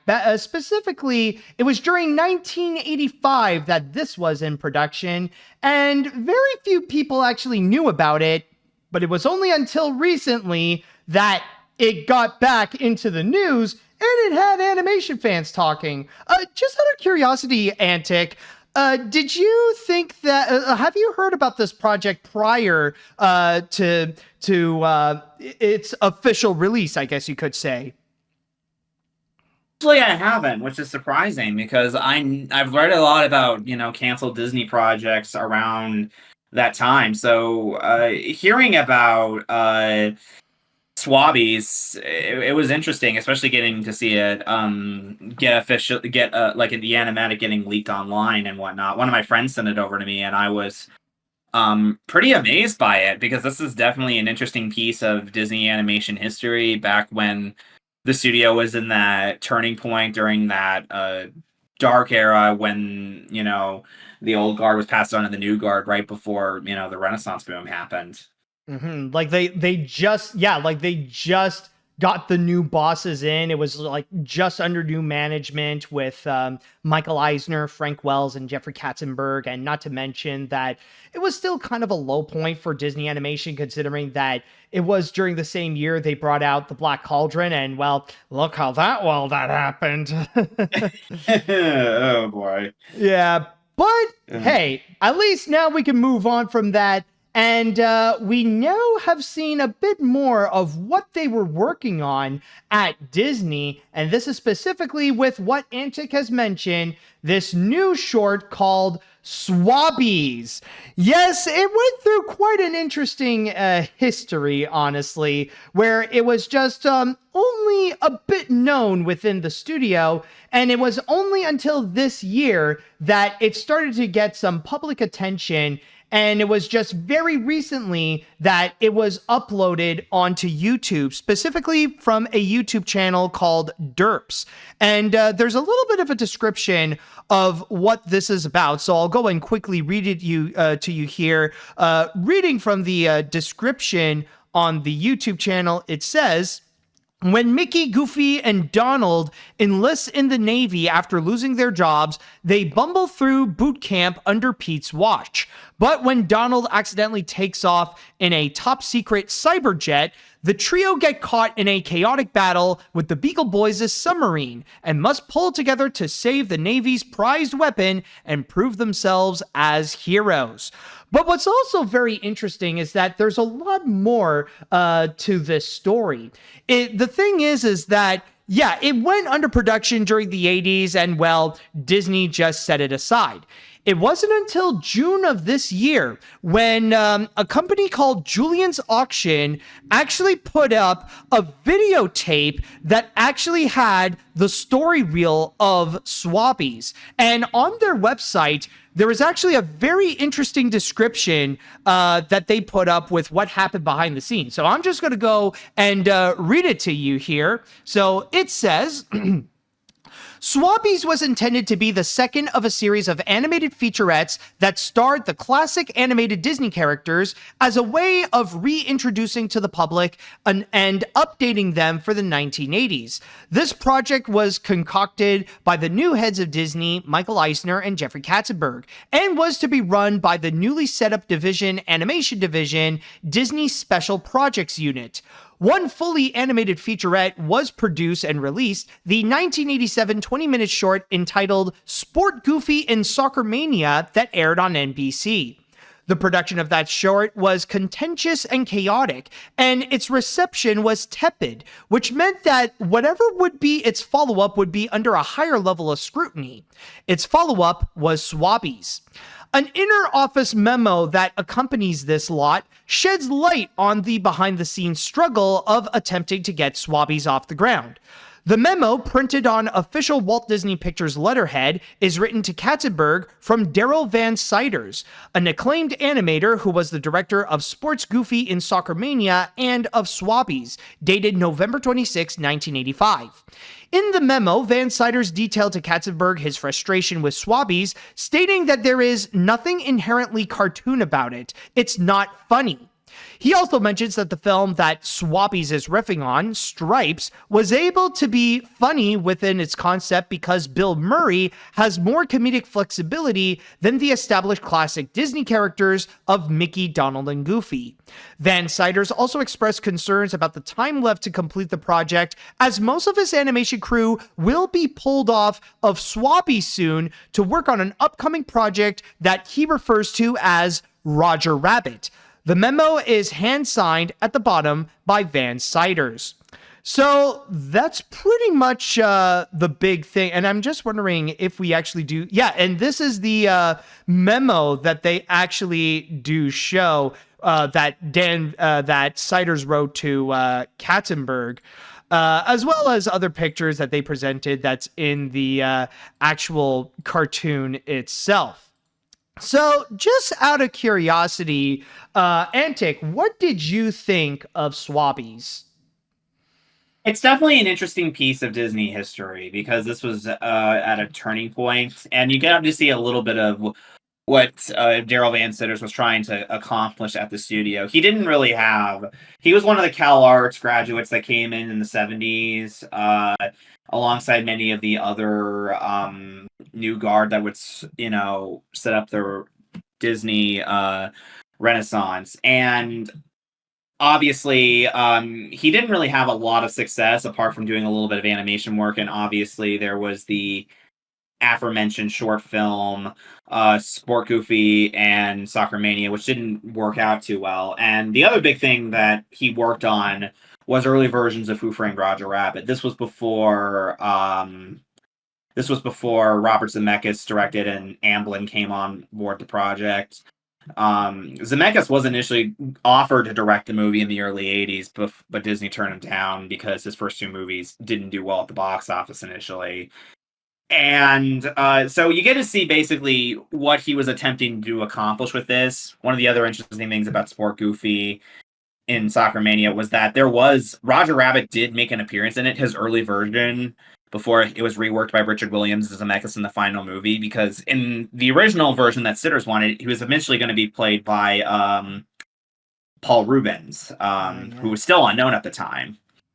And yeah, and then eventually when Zemeckis and Spielberg didn't want sitters, they thought for animation direction, so that's how Richard Williams came on board the final movie. So to see this short film was basically a chance to get to see what he was accomplishing at Disney. He obviously left in 1987, and he went to work on stuff for Looney Tunes at Warner Brothers, which was and basically did a bit of stuff there. So it is interesting to see him work around with these classic Disney characters and, play around with them while doing what essentially was a parody of the Ivan Reitman movie Stripes with Bill Murray and Harold Ramis. It is interesting to watch it. I can definitely see why this wasn't greenlit, because I can tell that it was fun. It was. I can imagine that there was a lot of scrutiny behind it, and I could tell that maybe Katzenberg and Eisner didn't exactly know what to do with it, and this was at the time when the animation studio was in not so good shape. But it is interesting to see what he was trying to do, and it's also interesting to see some of big animation names behind it. This included art director Michael Giamo, who would eventually design the look of Frozen, story artist Ed Gombert, and the other person that helped work on this story, the late Joe Ranft, who is a massive part of the Disney Renaissance, as well as many, many of Pixar's movies. So it is interesting to watch this and also see a lot of other animation talent that got started on this thing, like Kevin Lima, the director of a Goofy movie and Tarzan, Chris Buck, who would also direct Tarzan and Surf's Up at Sony, and of course the Frozen duology. There is a lot of massive animation history behind it. Also, interestingly enough, you get to hear a little bit on this audio, a bit of Tony Anselmo voicing Donald, because even though Clarence Nash, his original voice, was still voicing it, you could get to see Anselmo start to take over the role as Nash was getting older and looking for a successor. And also, it was just nice hearing the late Wayne Allwine and also Russi Taylor voice Mickey and Minnie. They always just put a smile on my face every time I hear their voices as Mickey and Minnie. Yeah, and I mean, with the voice track that they already did, it's funny because, considering this was 1985, this was a lot of the beginnings of many of the people that we recognize as those voices that, they're starting to test the waters with how they would do, especially with one thing that is very surprising is how this is this is probably one of the first projects that Bill Farmer worked on as the voice of Goofy. And I don't know about you, but I feel like when you do hear his voice, it does sound a little bit like he's still trying to find Goofy's personality. He's trying to figure out what would be the right tone for it. So just here, in fact, I'll just play a little bit, just to go and have you hear a little bit with what Goofy's voice is. It's around over here, I'd say. Hold on. Yeah. A job, a place to stay, and even a chance to serve our country. Yup, not too shabby. What do you think we're going to eat? So yeah, there's a little bit of that, or when they're on the plane, even you could hear that it's the early tone that's not as bombastic as you'd hear with Goofy. Yeah, it's interesting. It could still be Goofy's prior voice actor Tony Pope voicing it, but I do remember I've listened to Bill Farmer. I've listened to Bill Farmer's interview about how he got the role of Goofy. And I've seen him talk about the story live, and the way he says it is that when he was still finding Goofy, he was still trying to mimic Pinto Colvig, who was the original voice of Goofy. That was what he was pulling from. And he said that especially with Mickey and the Prince and the Pauper, he was very much pulling from Colvig on that. And yeah, based on this, this definitely sounded a bit more like Tony Pope as Goofy before Bill Farmer eventually took over a few years later. And it is interesting because you could definitely hear a bit of transition. Like you can see the early 70s versions of Disney actors when, Clarence Nash was still voicing Donald. Sound designer Jimmy McDonald had just passed on the role of Mickey to Wayne Allwine, and McDonald took over the role of Mickey after Walt was too busy and also just couldn't do the voice anymore because he got older and he was a very heavy cigarette smoker. And also it's interesting to also hear a bit of Will Ryan in this playing Pete and the Beagle Boys. And and this was before and obviously Pete nowadays is played by Jim Cummings, so it's interesting to hear when there's still a little bit of that, because Cummings' Pete is a lot different than the previous versions of Pete, especially Billy Betcher's voice, because Bletcher had this very deep, menacing voice with a very thing, and then there's a little bit more of a very more throaty. I used to have a little cat once, like something like that, And there's a little bit more. It's a little bit with Cummings.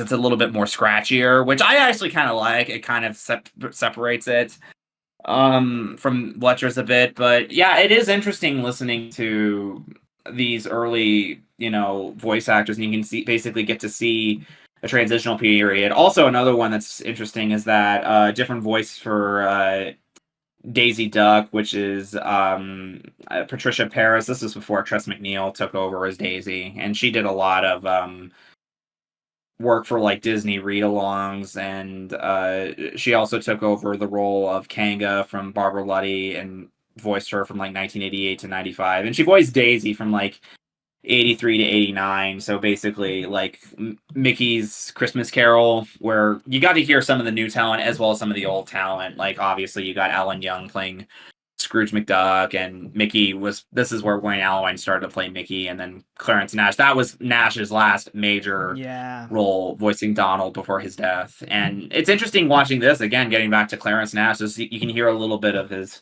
technically his last bits of Donald before he died that following year, because I think he was recording this, and probably because he died in February of 85, so this was obviously still being worked on, and I think that Anselmo had to do a bit of polishing up and filling in the gaps when obviously Nash was sadly no longer with us to finish it. And it would have been interesting to see how this short would have been completed, because looking at it, this thing would have been completed in 1989. So around the time Little Mermaid came out, this was around the time I think it was about to get greenlit, because I think Musker and Clements were finishing up work on Great Mouse Detective, and obviously Black Cauldron was happening. I do have to wonder if Black Cauldron could have been another reason why this might not have gotten off the ground, because obviously Black Cauldron was such a disaster, and it's still seen as like a nadir at Walt Disney Animation Studios. It was the movie that got them kicked off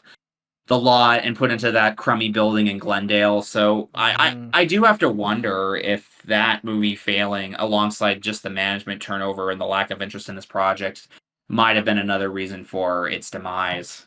Yeah, and by the way, just to go back on the subject of Goofy, I'm getting like conflicted results, because some people in the chat are saying that it is Tony Pope who voiced Goofy, but then on my source on Julian's Auction, where the VHS came from, they said that it was Bill Farmer that voiced Goofy. So it might be a little bit of a mix of both, but maybe. I'm looking. Yeah. I heard that Bill Farmer, from what he said, he started taking over Goofy around 1987, because that's when he auditioned the year before, because he was like a stand-up comedian at the time, and he also was doing a bit of small parts. He had a little role as a news reporter in RoboCop in 1987. So Right. interestingly, so I do think that this probably was Tony Pope before Bill Farmer took over, and obviously Bill Farmer's voice did eventually get to evolve from like when he was basing his Goofy off of Pinto Colvig's voice before it started to take on his own voice. I think the moment where you got to really see Farmer Goofy become his own Goofy was probably with Goof Troop and, of course, a Goofy movie in 1995. Yeah. Yeah. Yeah. So overall, so what would you say is your general opinion about Swabbies in general?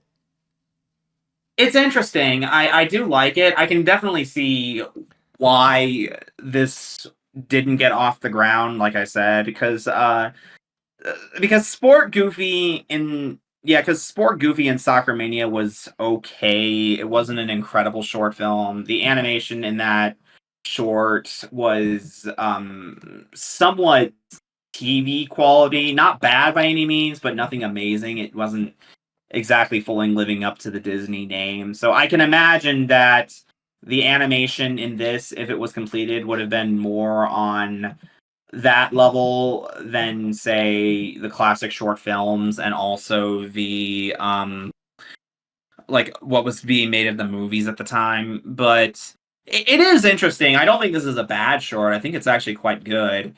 But I'm not surprised that this didn't exactly get off the ground. Because yeah, you could definitely see a bit of roughness to this thing, and and even as far as Mickey Mouse projects go, like that were helmed by a lot of Renaissance talent, I definitely think that the Prince and the Pauper short that came out in 1990 was better than this personally, because I think it utilized the characters better. I think it did more with the original story and also just playing around on it, or even what the late Bernie Mattinson did on Mickey's Christmas Carol, because I love Mickey's Christmas Carol. I really love that short. I think it really captures the original Dickens story the best. It feels like you can definitely see more of the Renaissance talent blossoming, because it was a very healthy production, because most of the people who worked on that short basically were exiled off of Black Cauldron, because Black Cauldron's production was a disaster. Like, even the directors were fighting with each other on that movie. That's how crazy it was. Oh, yeah. And yeah, so a part of me does think that when you compare this short to, like, say, other Mickey Mouse shorts, it definitely comes up short. It's not bad by any means, but I'm not surprised that this didn't get made, because, knowing that Mickey could have been used better in with how he was used better in Christmas Carol and also used better in Prince and the Pauper. It's like I can definitely see that this version of like them playing on Stripes was probably not gonna really fully sell with an audience in the 80s. Yeah, honestly, I get where you're coming from, and I do feel a little bit the same. Like, I think it's cute, but it's nothing more than that. It's like, I could see, it's like, it's fine. It is enjoyable in its own right, but at the same time, I do get why it didn't really get off the ground, or why it didn't go further than the animatic that was released. Yeah, there are some parts that are fun, and I could see it be enjoyable, especially by the third act.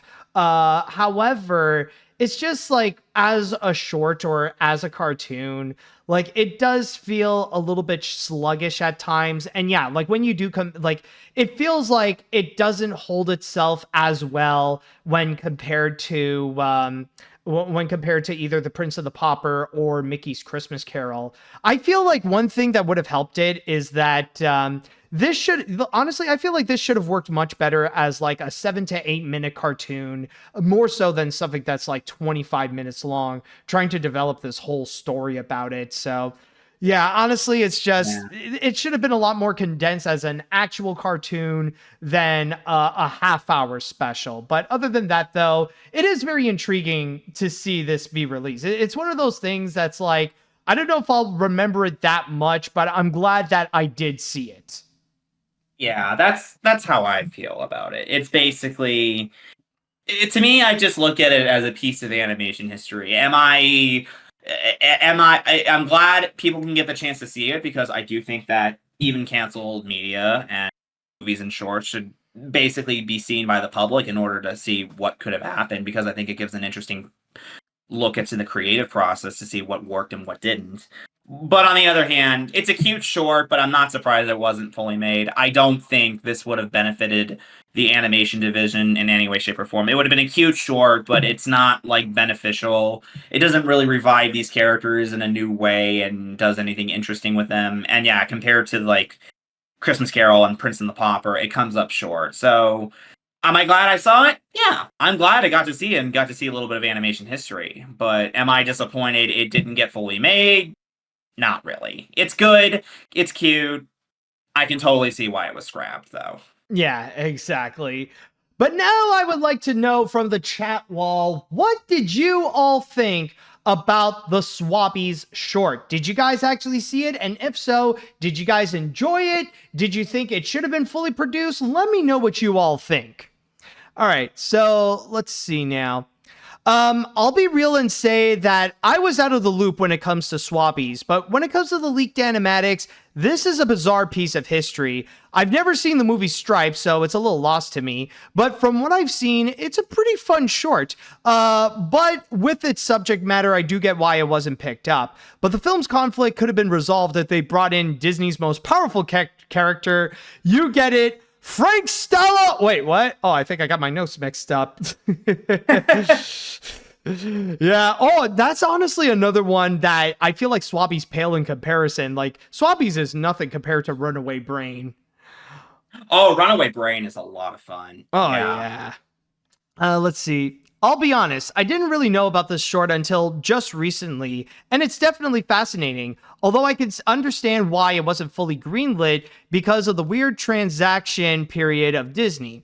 While I do think it's an interesting short, maybe it could have had potential, it's kind of unfortunate it didn't see the light of day, although it was nice to hear the voice acting from some of the classic voice actors of these characters. Yeah, that definitely is true.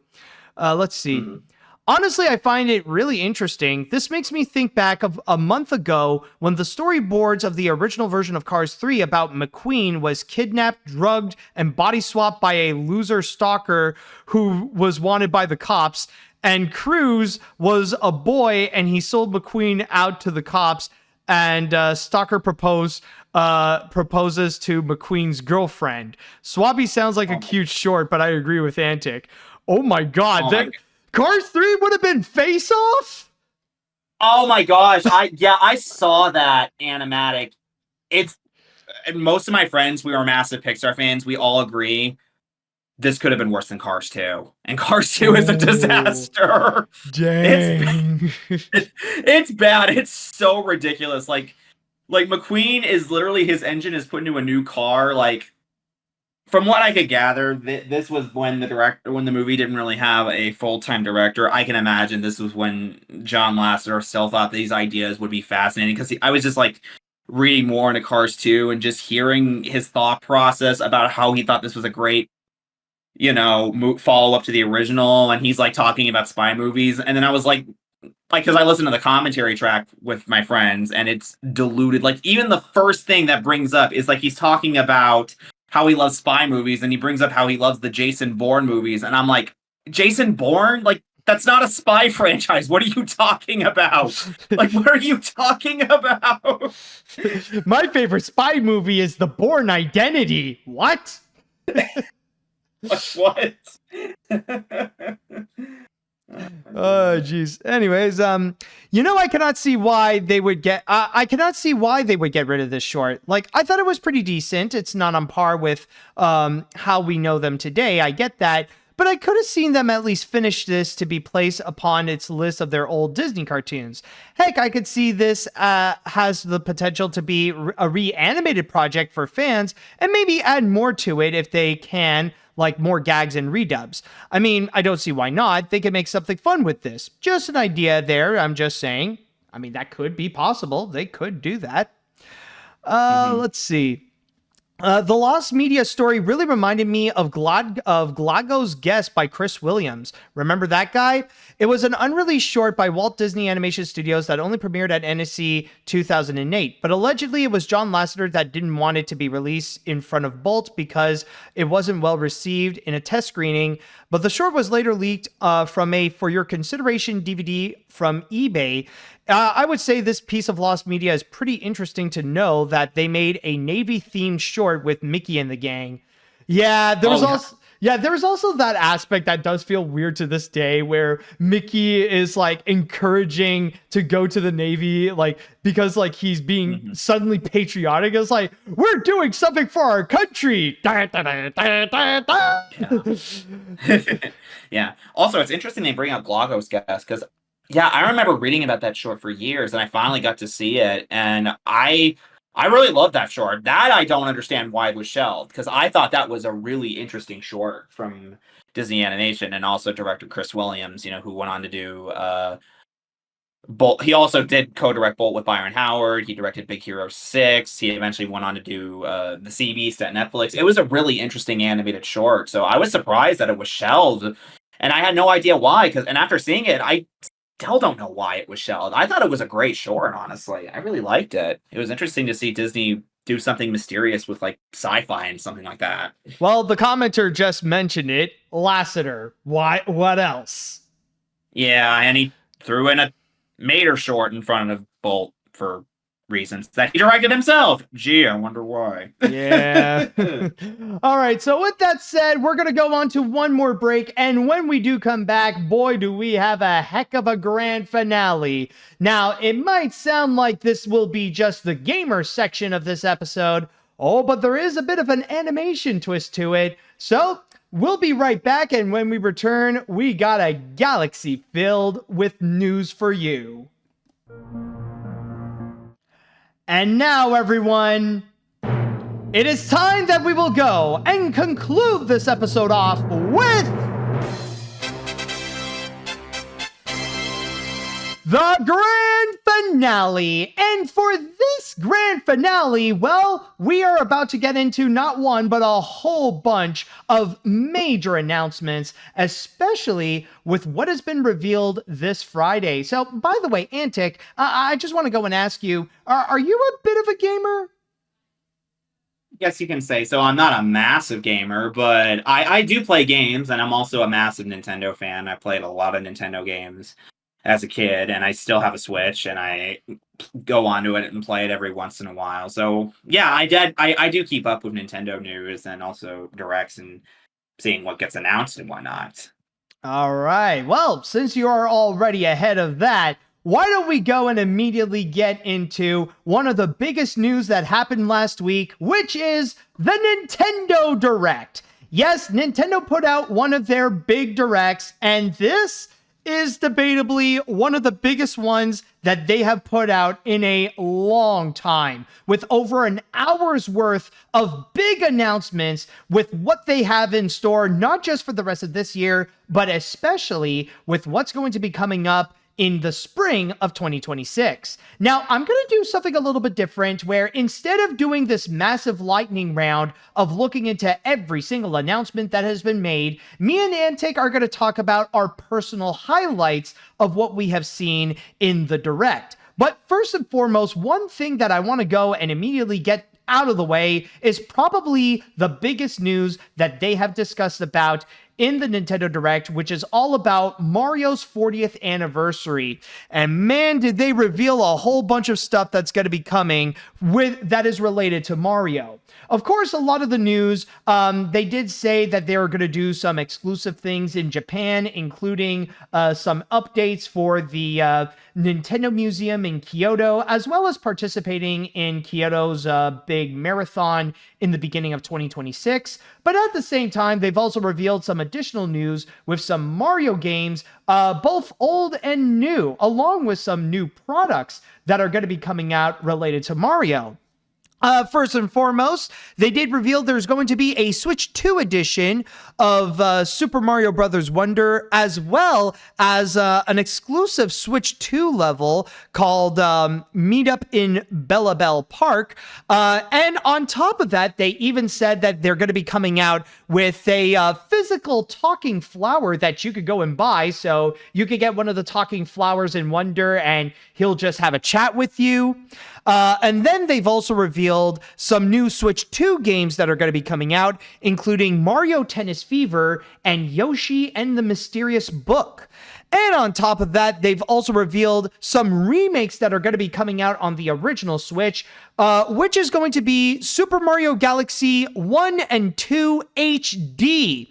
And on top of that, not only will they be getting HD versions that are going to be coming out on the Switch, but also there will be some new stuff, which includes some new amiibos, including Mario and Luma and Rosalina reading a book to the Lumas. And speaking of reading a book, Rosalina's storybook is going to physically be coming out as well. So if you want to read the story that Rosalina explains to the Lumas, then you can actually go and physically get it in the future.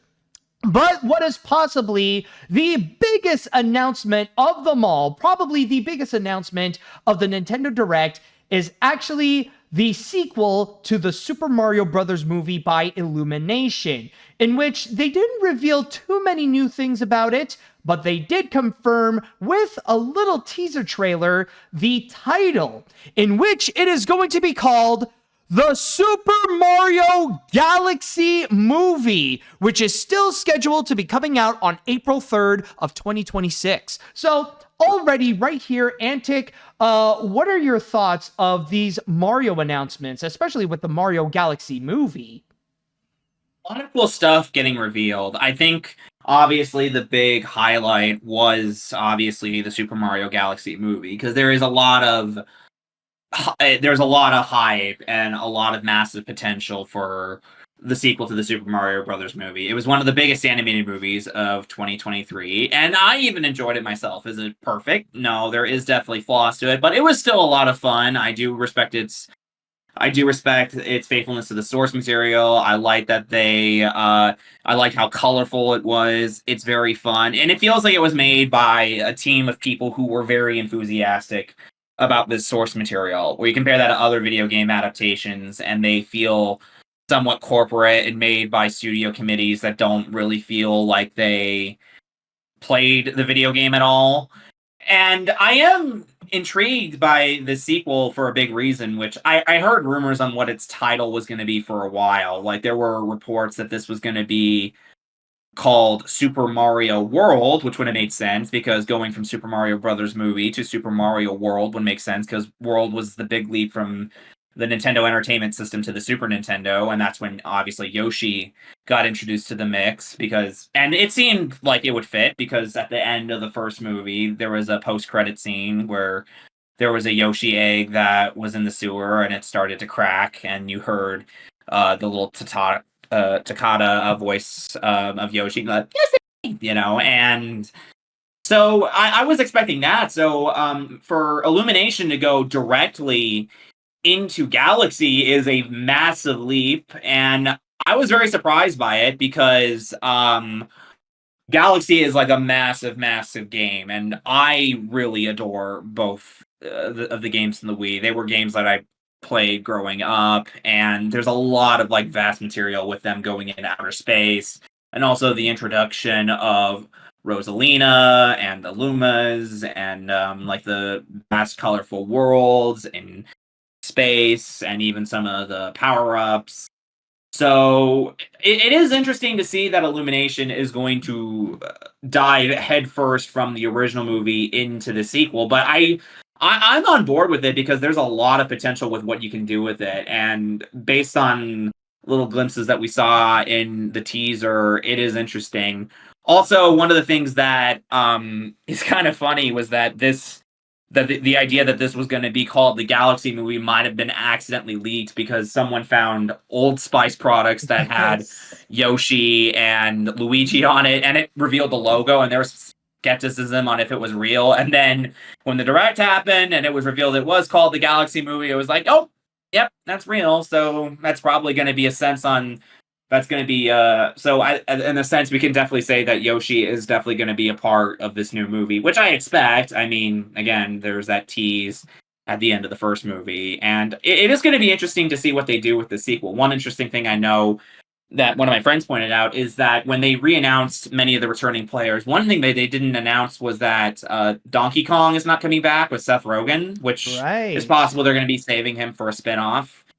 And yeah, it'll be interesting to see what new characters they bring into this. Obviously, I would expect Rosalina to be a part of this since, it's Galaxy. Mm-hmm. And I am really excited for it, which is saying a lot because I can be very skeptical with Illumination sequels. Illumination definitely can struggle a bit with their sequels, and they've gotten a little bit too over-reliant on it. And I say this as someone that doesn't hate Illumination. I do think they get way too much criticism, but I do think that their over-reliance on sequels is a bit worrying. But this is definitely one of the few sequels they're making right now that I am actually genuinely looking forward to. And I do know this is probably going to be one of the biggest animated sequels next year. And that's saying a lot considering we're also getting Toy Story 5 in June. Oh, yeah, that is true. I mean, for me personally, I gotta say that I definitely do agree with you that when it comes to the original Mario movie, it's not the best animated film that came out during that year, but it is clear that it is meant more to be a crowd pleaser. And I mean, as someone who's played Mario games all my life, I definitely had a lot of fun. It's still very enjoyable as is.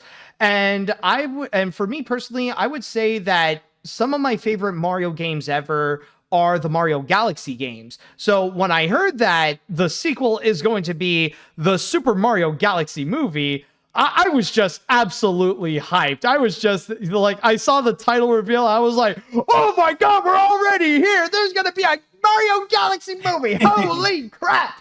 So already my hype was already up to the max. And I think that was the most excited I ever got to an announcement on Nintendo Direct for a long time. I don't think I was that hyped since I saw Sora coming to Smash Bros. Ultimate. But yeah, so yeah, already from there, I definitely am excited to see what's going to be in store with this. And considering that it is considering that the Old Spice leaks have confirmed to be true, it already seems like, I guess they're already going ahead with the modern game. So not only will this be based on Mario Galaxy 1 and 2, especially with the second, now that Yoshi is going to be in play, but I did see, it looks like they're also going to be bringing in elements based on Mario Odyssey, which does make sense if you're going to be jumping from different planets. So of course you're going to be introducing some of those characters there. So already I got to say, yeah, Mario Galaxy is already up there among my most anticipated movies of next year. Now, do I think it's going to be one of the best animated movies of next year?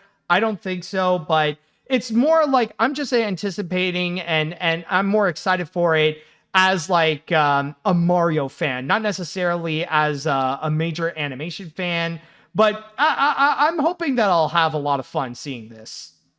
Oh, same. Yeah, I'm not looking into this thinking it's going to be a critically acclaimed animated masterpiece. Is this going to go down as being one of the best animated movies of 26? Probably not.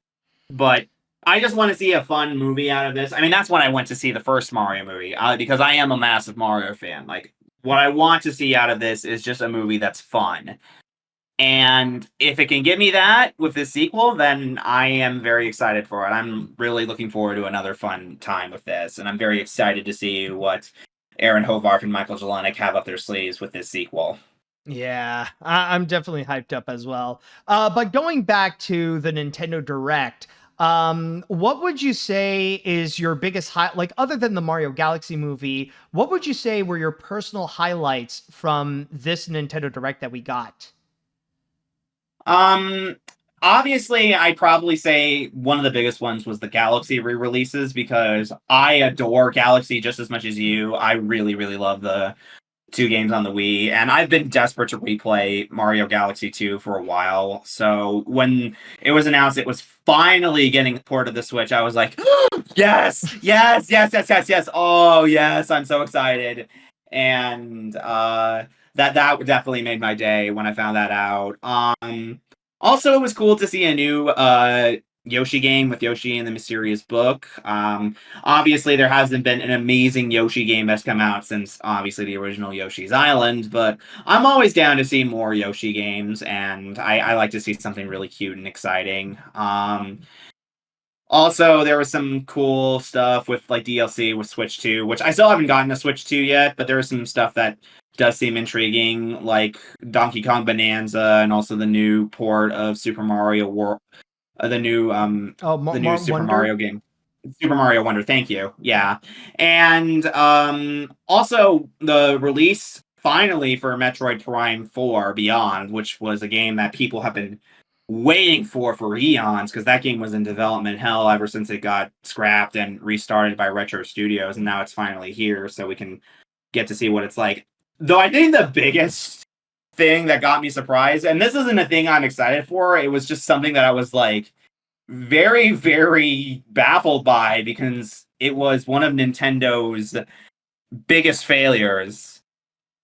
Somehow Virtual Boy returned. Yeah. Yeah, I was confused by that with the way they're framing it as hyped. But not to mention, like, on top of the fact that they're bringing, okay, it's one thing to go and make a, you're going to bring this up to the virtual console. Okay, fine. But then they also announced, like, not extensions, but new accessories that you could fully play it like an actual Virtual Boy, where you could actually buy, like, an enhanced version of the binoculars that you could go and play, that now you could go and play it like it was intended to, but you have to go and pay like an extra $100 for it, or you could just get a cardboard version for like $25, which is honestly so weird, because in my mind I was thinking, it's like, didn't it fail the first time? Why are you trying to bring that back out of all things?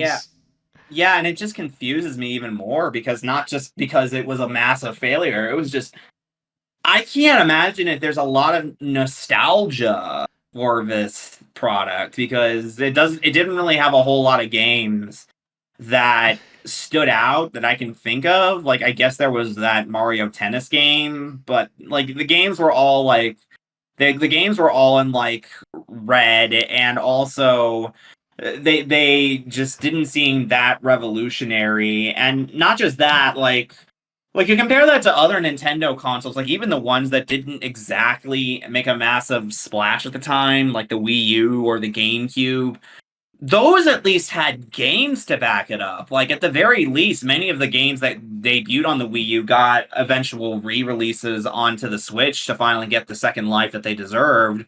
Or you also have the GameCube, which is very much a nostalgic product, and there's a lot of amazing franchises that launched on it, like Luigi's Mansion, or the biggest of the bunch, Animal Crossing. Or even Pikmin. So, and Pikmin, yeah.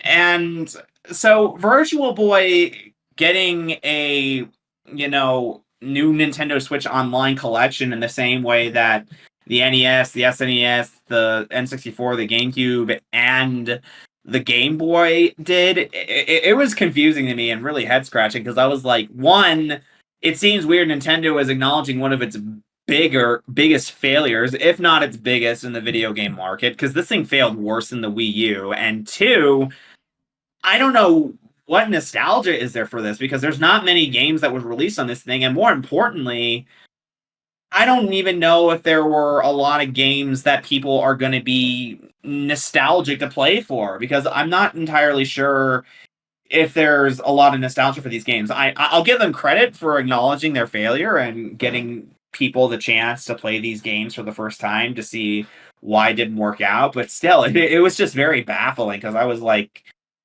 Virtual Boy being announced to get a Nintendo Classic re-release was like completely out of left field, because it was just so random, because again, I can't imagine people being nostalgic for this. Not to mention the literal headaches that it caused. I mean, Like if you're like, that's one of the big reasons why the Virtual Boy failed, is because like the longer you play it, the more it's going to give you a bit of a headache. It's like, it's like you might as well be playing David Ellison the game with that thing. You come out of it and you're just there like, oh my God. Oh my gosh. Yeah. So and especially with the fact that like they're also bringing back, like I said, like they're bringing back the actual virtual console like stand where you can actually play it like the virtual console games. So it's like, are you recreating the problems that come with it? Like, why? Yeah. Like I don't get it. I just don't get it. I mean, I give them credit for doing something unique, but it just feels It just feels a little strange. Like even as far as 3D Nintendo consoles go, I would have picked the 3DS to port over the Virtual Boy, because the 3DS had amazing games. I mean, the 3DS had Mario 3D Land, and that had that like reinvented like the 3D platformer, and then there was also other games on there as well, like Mario Kart 7 and some of the Zelda ports, and even Zelda platformer, and even bringing Pokemon into 3D with Pokemon X and Y and Sun and Moon. Pokemon being put into 3D. Also, even Animal Crossing New Leaf, which became one of the biggest Animal Crossing games. Like that's where Isabelle popped up from. So it seemed really strange to do a Virtual Boy port over like a DS port or a 3DS port, or even like another Game Boy thing, like with the Game Boy Color or the Game Boy Advance. Yeah, it's just, that one, I gotta say, out of all the announcements, that one came out as like the weirdest. That, and also for me, another one that I find to be very weird is actually the new Pokemon game that they revealed, Pokemon Pokopia, or Pokopia, or something like that. Like, I'm a big Pokemon fan, but I look at this game and it's like, okay, so you're making a bit of an Animal Crossing version. You're making a Pokemon version of Animal Crossing, but I just do not like the main character where you play as this Ditto that's trying to be a human, and at the same time, the more you talk to other Pokemon, the more like you learn their abilities, and then suddenly like you can transform your arms into like some of the different things that the Pokemon can do. Like in the example that they presented in the trailer, it's like you see this human Ditto talking to a Bulbasaur, and then suddenly his hands grow into vines and then gain that special ability. Or like you talk to a Scyther and then your hands become scythes and you could chop down wood. It's just, I look at that and it's just, it's all around weird. Like I know the Detective Pikachu movie did confirm it, but it's weird now the games have confirmed that Ditto can transform into humans. And honestly, that whole thing just makes me feel a bit uncomfortable. Yeah, that was weird. Like it's interesting to see Pokemon go in a life simulator, because again, I'm a massive Animal Crossing fan. And it is interesting to see Pokemon doing something like that, but just seeing that Ditto turn into a human and that weird design and just the way that it presents itself, it's bizarre. Like I'm not entirely sure what it's aiming for, but it's interesting. Oh my gosh, someone in the chat called this thing a kid-friendly version of John Carpenter's The Thing. Yes! Oh that's what it is! That's literally what it is! It's the freaking, you're playing a kid-friendly version of The Thing! Oh my gosh. You're not wrong. Yeah. Wrong. But I will say, though, other than that, I do have some personal highlights in this direct. Like there's a lot that I'm hyped up for. Of course, like some of the Mario announcements, like especially with the Mario Galaxy movie. And then there's also the Amiibos, which I will say I am a huge Amiibo collector. I've spent so much on Amiibos. In fact, like even in my trip to Japan, I bought so many of them also.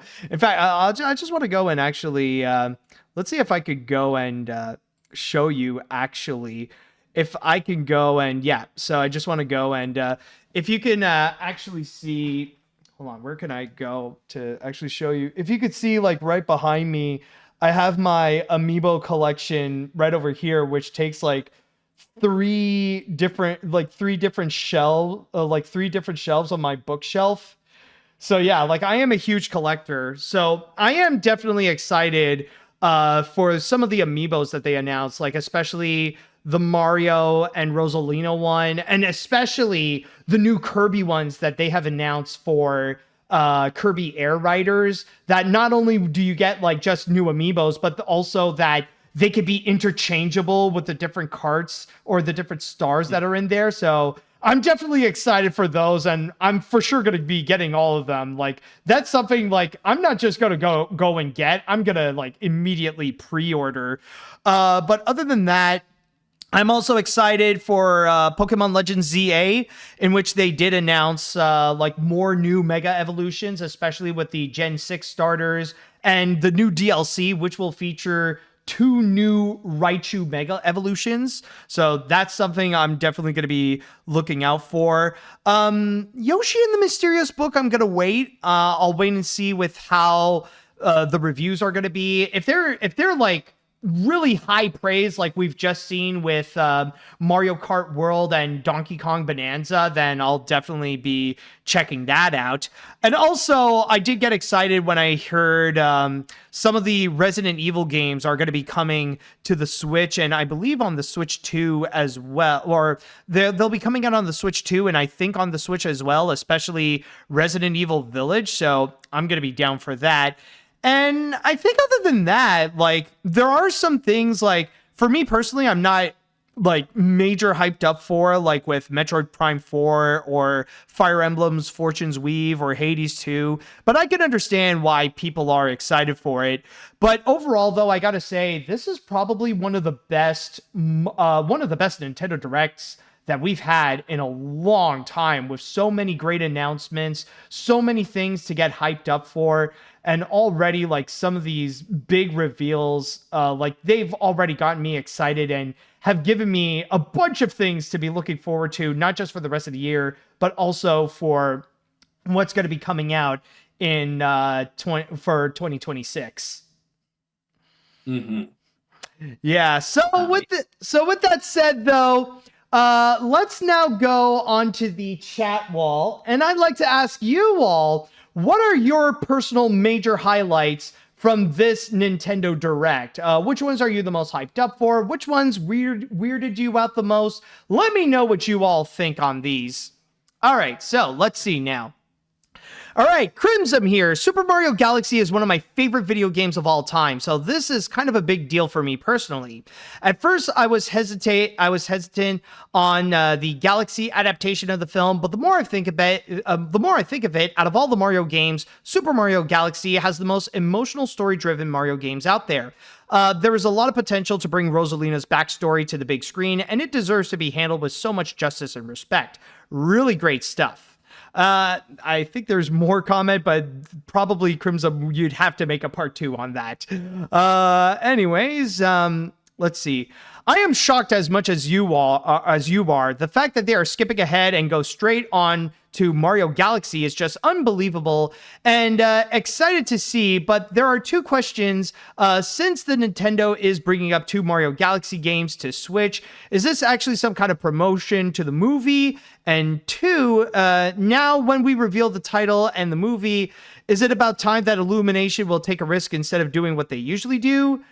I don't know about the risk thing, but considering with all the Mario Galaxy stuff that's being revealed, like, there might be a bit of a tie-in, especially with the fact that the amiibos are going to be coming out around the same time as the movie, I believe, and on April 2026. Let's see. If I had to name my highlights of this Direct, it would have to be the Tomodachi Life parts and then no other parts, just Tomodachi Life. But all jokes aside, the Mario Galaxy movie sounds amazing, especially since Galaxy is my favorite Mario game. The new Yoshi game looks adorable. The Virtual Boy announcement completely threw me for a loop. And the DK Bonanza DLC is pretty nice. Overall, a solid Direct, especially of all that sweet, sweet Tomodachi Life news. Oh, I know what you're going to be doing in the spring of 2026 then. Okay.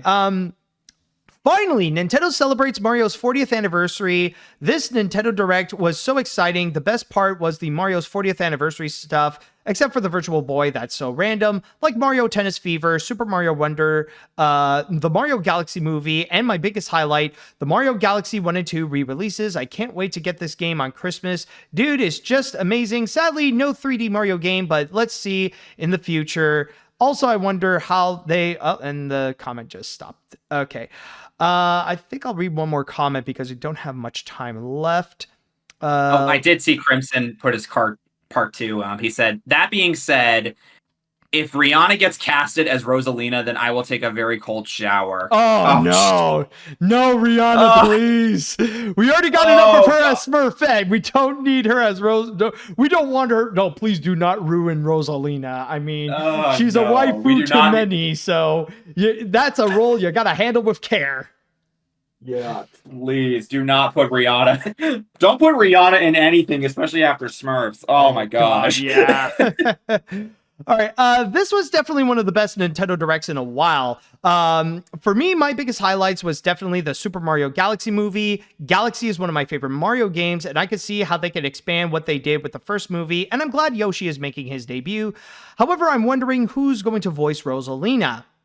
I guess we're going to have to wait and see, but I'm sure it won't be too long until we know what the true answer is.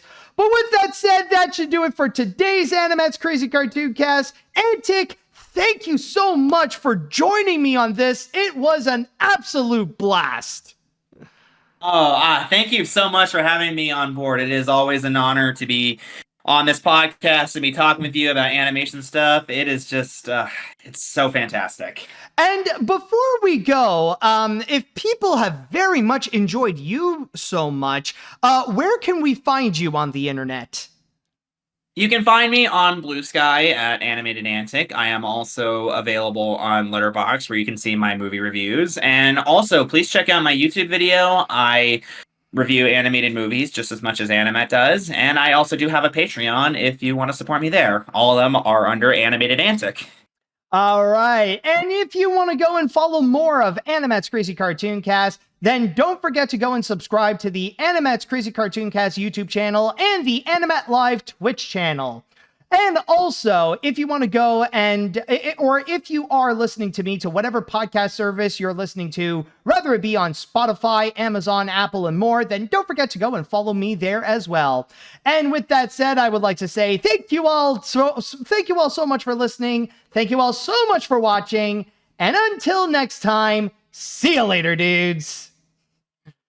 You could also say bye too. Bye-bye.